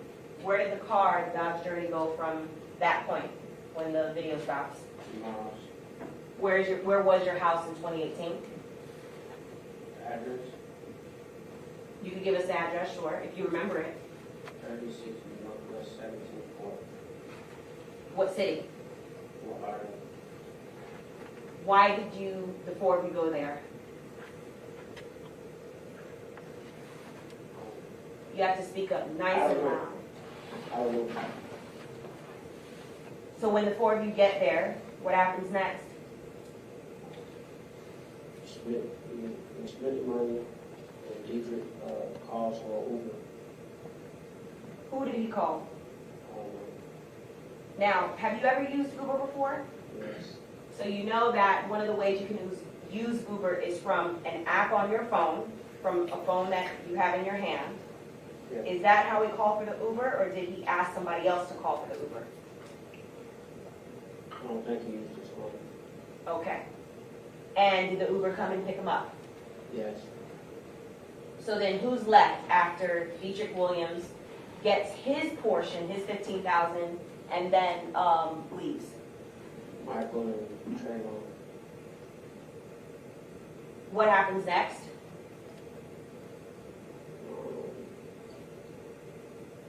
In a couple, like probably 10, 15 minutes, they moved the car to the apartments across the street from mine. Who is they? Michael Boatwright and Trayvon. Where were you in relation to this when this is happening, when you say they moved the car? Home. Why didn't you go with them? I have nothing to do with the car. Why not? A murder had been taking place in the car. Sorry, I didn't hear him. Nice and loud. Because a murder happened in that car. Okay. When you say happened in the car, meaning the car was related to a homicide? Yes. Okay. So, so then now you're by yourself, and at some point, well, let me ask you, before Trayvon Newsom and Michael Boatwright go to move the car, what happened to the firearms that were in their hands? Starting with Michael Boatwright, the .22 caliber rifle that he had just used to shoot and kill the victim. Where did that firearm go? I don't know. They left with it. Michael and Trayvon left with it. Okay, so did you ever see that .22 caliber rifle again after Michael Boatwright used it to kill the victim in this case? No. Did you see where Michael Boatwright or Trayvon Newsom or Dietrich Williams, did you see what they did with that firearm, specifically the one that was in Michael Boatwright's hand? No. How about the .38 revolver, the .38 caliber revolver that Trayvon Newsom had in his hand during the homicide and the robbery? Where did that weapon go? I don't know. Did Trayvon Newsom leave with it, or did he leave it at your house? He left. I'm sorry? He left with it. Did you see where he disposed of it or took it? We didn't get rid of it right there. How do you know? Because I seen him do it When? the next day. So that would be June 19th, you saw the weapon, the .38 caliber revolver that Trayvon Newsom had? Yes. Tell us the circumstances of how you saw it. I was still at the house and the gun was just laying around. Okay.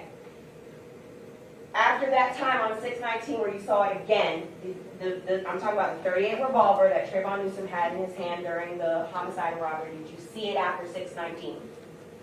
No.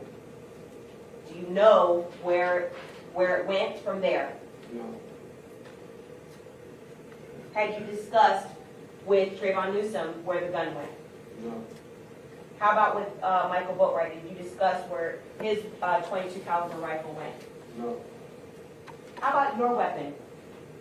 I still had it. What? Tell us again what the caliber was. 40. What did you do with it? Got rid of it in Georgia. Where? In Georgia. Right. Georgia's a big state. What did you do with the firearm? Where did you dispose of it? Eastern Georgia. And where? Eastern. How did you dispose of it? Shoe stuffing. When you burn a pair of shoes, I wrap them in shoe stuffing. Turn it into like Dixie bags. Put it in the garbage. Garbage and bring that. Okay. And the garbage that you got rid of it, was it a garbage for residential area or commercial area? Residential. And since you wrapped it in and put it in the garbage in Eastman, Georgia, have you seen or heard about that firearm being located since 2018? No. Why did you dispose of it in that way? I ain't got no other way to dispose of it. Why not just keep the gun? Why did you want to get rid of it? I know the chance I was going to get off for it. Why? Because I had just been indicted. So when you got rid of the firearm, you were already indicted? Yes. Now, when you were in Georgia, who were you in Georgia with? Mike. When did you and Michael go to Georgia in relation to, the homicide happens on June 18th, 2018. How soon after the homicide is committed by the four of you do you go to Georgia? Probably about a week. How did you learn that you were indicted? Social media. And were you with any of the co-defendants when you learned that you were indicted? No. Did you discuss with the co-defendants, and I'm talking about all three of them, Dietrich Williams, or Michael Boatwright, or Trayvon Newsom, that the four of you had been indicted for first-degree murder? No.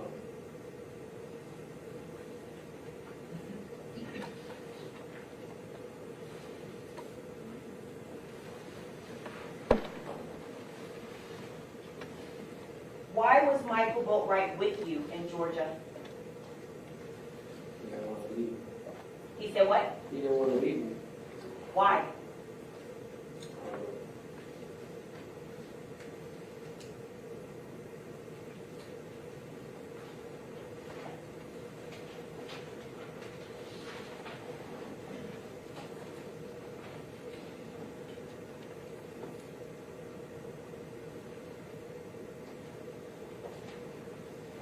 At some point, did you discuss with Michael Boatwright while, either before or while you were in Georgia, the charges of first-degree murder versus accessory after the fact? Yes. Tell us about that. How did that conversation even come about? I Nice and loud, remember, nice and loud. was kind of bugging out, saying that like I'm gonna be charged with murder and I ain't do nothing. He was like, he look it up on his phone. He look up accessory on his phone. And he showed me like this the most you can be charged with. You all right? Just chill. Michael Boatwright basically legally advised you that you could just be charged with accessory? Yes. What did you do when he attempted to legally advise you about that?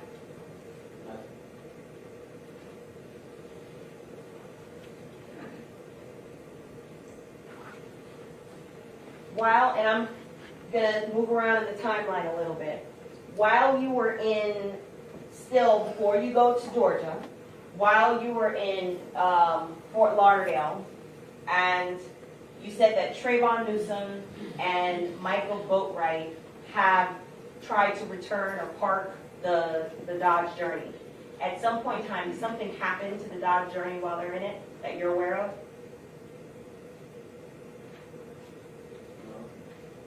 Was the vehicle crashed?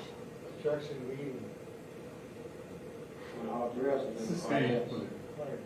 So all three of you were in the car when the vehicle was crashed? Yes. Tell me about that. What happened? Who's driving? Michael Booker. Who's the front passenger? Me. And who is in the back seat? Trayvon. Where were the three of you going? Well, first, what day was this on? June 18th. How soon after the three of you just committed armed robbery and homicide were you, the three of you, traveling in the Dodge Journey? It was like an hour and a half. Okay. Where was Dietrich Williams? Home. When you referred to him as leaving with the Uber, he had already left with the Uber? Yes. So the three of you were left? Yes. Okay. And where were you going at that point in time, the three of you in the Dodge Journey, an hour and a half after the homicide? So the car wash. Why? Because the car had to be returned. So after committing the homicide, you wanted to return the car clean? Yes. Did you make it to the car wash? No. Why not?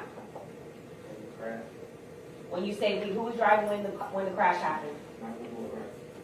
So what, if any, how did the car accident even happen? Tell us that. I was leaving off my street and make a right on 31st Avenue.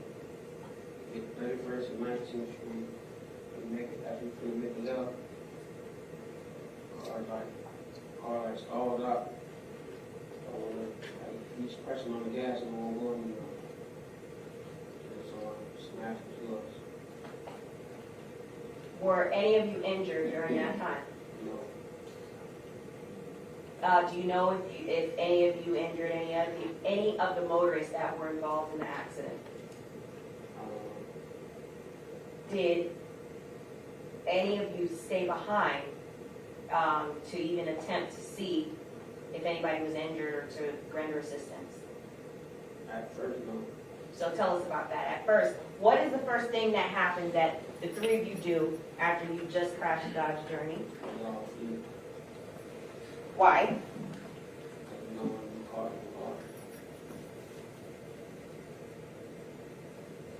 Did one of you tell the others to run, or tell us how that worked? It was just a reaction. Okay, so just all three of you just started running. Yes. Were you running in the same direction? No. So what direction did you run in? I ran up 31st, What direction did Michael Boatwright run in? up 19th and 97 to Brooklyn apartment. How about Trayvon Newsom? What direction did he run in? He ran towards my house. At some point in time, did you all meet back up again after this car accident just happened? Yes. Where? Me and Michael met up. He found somebody in the apartments to pick us up. And I'm coming up the street. They're coming out the apartments and pick me up and we going to the building. When you say they, Michael Boatwright and who? I don't know who it was. At the point where you're picked up by Michael Boatwright and the other individual that you don't know, where is Trayvon Newsom?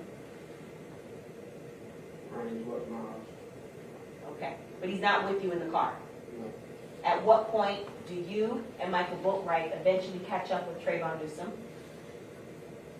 Probably like an hour or two later. And I couldn't hear you? Probably like an hour or two later. Okay, an hour or two later. And where do the three of you then reunite again? Michael Boatwright house. Why Michael Boatwright's house? Online. At some point, at any point, did one, two, or all three of you return back to the crash scene where you left the Dodge Journey? Yes. Tell me about that. What happened? Trayvon was back. Why Trayvon and not you? Because Trayvon has license. I have license too, but I wasn't going near the car again. So Deidre, I'm like forced me to go. How did Dietrich Williams force Trayvon to go back to the scene of the car crash, to the car? What was that conversation? Tell us what Dietrich Williams said. You gotta go back and go get it. You got to go back and get the car. Why? Did he say why? No. And- You gotta go get it. And so Trayvon actually listened to Dietrich Williams and then just went back and got the car? Yes. Where was Michael Boatwright when this was happening? With me. So the four of you were together, reunited again? No. You said, where was Michael Boatwright when the car was getting, it was me and Boatwright together in Village? No, what I'm asking about is, at the point where you're saying Dietrich Williams is, you said he forced Trayvon Newsom to go back to the scene and go get the car. Yes. Where's Michael Boatwright during this interaction? With me? So the four of you are together in person? No. Okay. So three of you are together in person. So two of us, just me and Michael Boatwright. Trayvon, Chucky calls Trayvon. First he calls us, called me and Michael Boatwright. Asked us what's going on. We tell him that the car's crashed, whatever. And tell him we're not going back to the car. We being who? You and who? Me and Michael Boatwright. Tell Dietrich Williams on the phone that you're not going back to get the car. Yes. Okay, so then go ahead. What happens next? Deidre calls Trayvon. On three-way. No. How does he call him? He just calls him. He hangs up with us and he calls him and tells him to go get it. Okay. So then, He calls him back and tells him what he just told Trayvon. so Dietrich Williams calls you back and tells you what he just told Trayvon. Yes. And what do you say? No. What does Michael Boatwright say? No. At some point, do you actually speak to Trayvon? We're just talking about that same moment before he goes back to the car. No. How about after he goes back to the car? Yes. Tell us about that conversation. He said he almost got arrested. Go ahead and tell us what Trayvon Newsom says after he went back to the car, after Dietrich Williams just forced him to go back to the car. He said he almost got arrested and they gave him a ticket. They who? Who was he referring to? Law enforcement. A ticket for the crash? Yes. And so he didn't get the ticket, but he said he almost did. He got the ticket. He got the ticket. Okay. Do you know, did he tell you what the ticket was for? No. Okay. And do you inquire what happened to the car at this point? Where's the car at this point? He ain't told. Okay, so what time of day is this at this point? About 5 or 6. Of what day? June 18th. Are you aware what the status of the victim is at this point? And by that I mean, you know that the four of you, what you had done at Reba, do you know if the victim is alive? Yes. You do know? I know he's passed on. How do you know that? Because as we driving on 31st, turning on 19th, they announced it on the radio. Who was in the car when it was announced on the radio that the victim had been killed? Me, Trayvon, and Michael Boatwright. So Dietrich Williams wasn't with you. No. What was the conversation between the three of you after just hearing on the radio that the victim did not survive the injuries that the three of you sustained or gave him? We all looked at each other. Or I just turned the music up. You turned the music up after learning that he had just killed the victim. Yes. What did Trayvon Newsom do? Just nothing. What did you do? At any point, when the three of you are in the car, after you just learned that you killed the victim, did any one of you communicate that to Dietrich Williams? Or talk about it with Dietrich Williams that the victim did not survive? Not at the time. Did there come a point in time when you did? Yes. When was that? We were at Fulbright's house. Same day of June 18th? Yes. Okay, so now you're back at Boatwright, meaning Michael Boatwright's house? Yes. And tell us now, why did you go back to Boatwright's house? Thank you. It was close. I can't hear him, Judge. It was away from the car accident. Okay, so this is after the three of you ran in different directions, and then you met up again at Michael Boatwright's house. Yes. Tell us about that conversation that you had with Dietrich Williams about the victim not surviving what you just had done at Reba. What am I said? Tell us what was said. Judge, I'm sorry, for the record, I'm gonna need him to start talking and not talking. It's driving me crazy and I need to listen. Judge, I'm going to object to the speaking objection and all of that All extra right. commentary, please. Sir, if you'll just, when you lean in a little bit closer, it comes out nice and clear. Thank you. Okay. See. Thank you, Judge. Just one moment.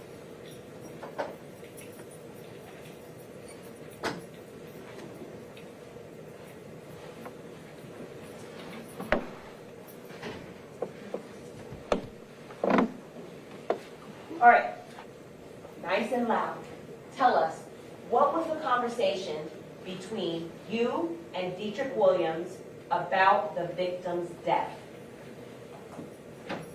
Right now, he's really dead.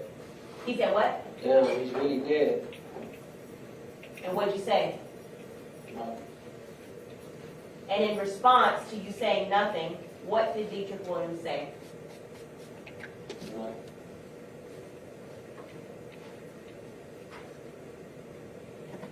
What kind of phone did you have back in 2018, do you recall? Awful. What kind of phone did Dietrich Williams have in 2018? Awful. What kind of phone did Michael Boatwright have in 2018? Awful. What kind of phone did Trayvon Newsom have in 2018? Android.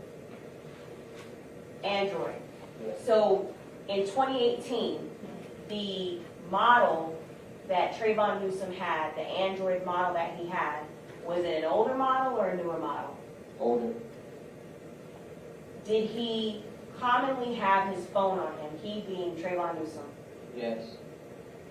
Was the phone commonly charged during that time? No. And when I'm saying during that time, I'm talking about during the time of the homicide. Correct? It was not normally charged? No. And how about during the time that he was living with you for that 2 to 3 months? Was Trayvon Newsom's phone normally charged? No. Do you know why or why not? It goes dead fast. Okay. And so, during the homicide, did you have your phone on you? Yes. Did Michael Boatwright have his phone on him? Yes. Was it turned on and, as far as you know, working? Yes. Did Dietrich Williams have his phone on him? Was it turned on and, as far as you know, working? Yes. How about Trayvon Newsom? Did he have his phone on him? Yes. Was it turned on, charged, and working? No.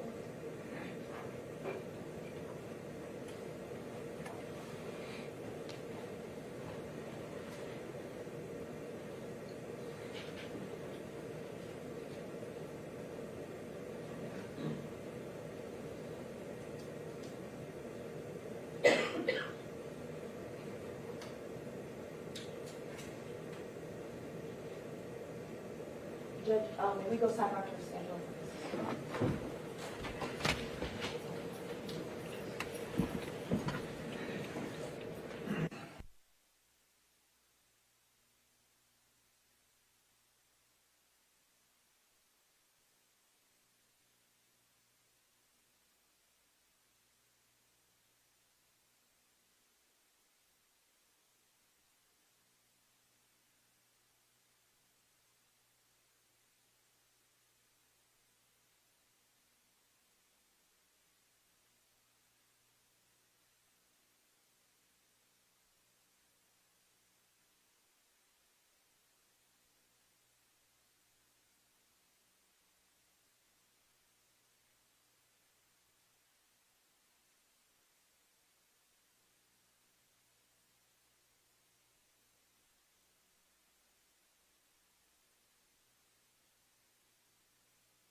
All right, ladies and gentlemen, it's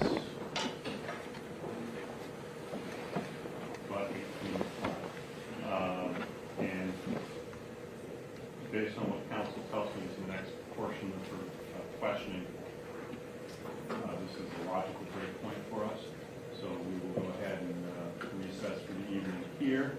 As with each time we break, I will remind you, you're not to form any definite fixed opinions in the merits of the case, so you hear all the evidence, arguments, counsel, instructions in the law by me. Until that time, you must not discuss cases even among yourselves. During the course of the trial, we take regular recesses during which you're permitted to separate and go about your personal affairs. During these recesses, you shall not discuss the case with anyone or permit anyone to say anything to you in your presence. If anyone says anything to you in your presence, remind me on the jury, ask them to stop, give note warrants, report the matter. When my deputies took to see counsel, witnesses, defendants, anyone else associated with this case in the hallway, they will ignore you. They are not being rude. They're following the court's orders.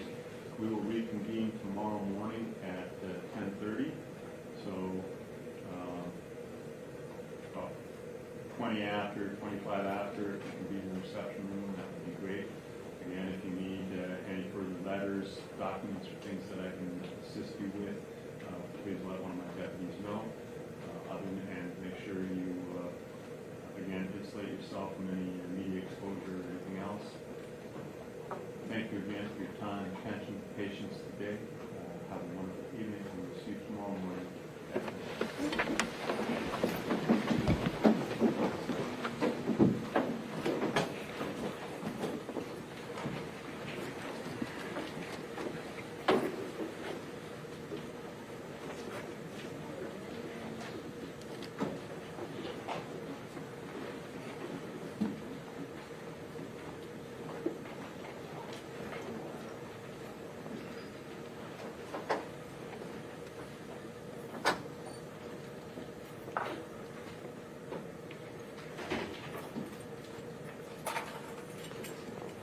Parties present, jurors are absent. Okay, we can excuse the witness for now, correct? Yes, Your Honor. Okay. With the, he didn't hear anything on sidebar, so I Yeah, can just say right now. So, Mr. Allen, you are going to be temporarily excused. You will be back tomorrow at I'm going to bring you up 10:15, 10:30, something like that, to continue with your testimony. You are not to discuss your testimony with any other witness or state or anyone else, since you are now on the stand, okay? And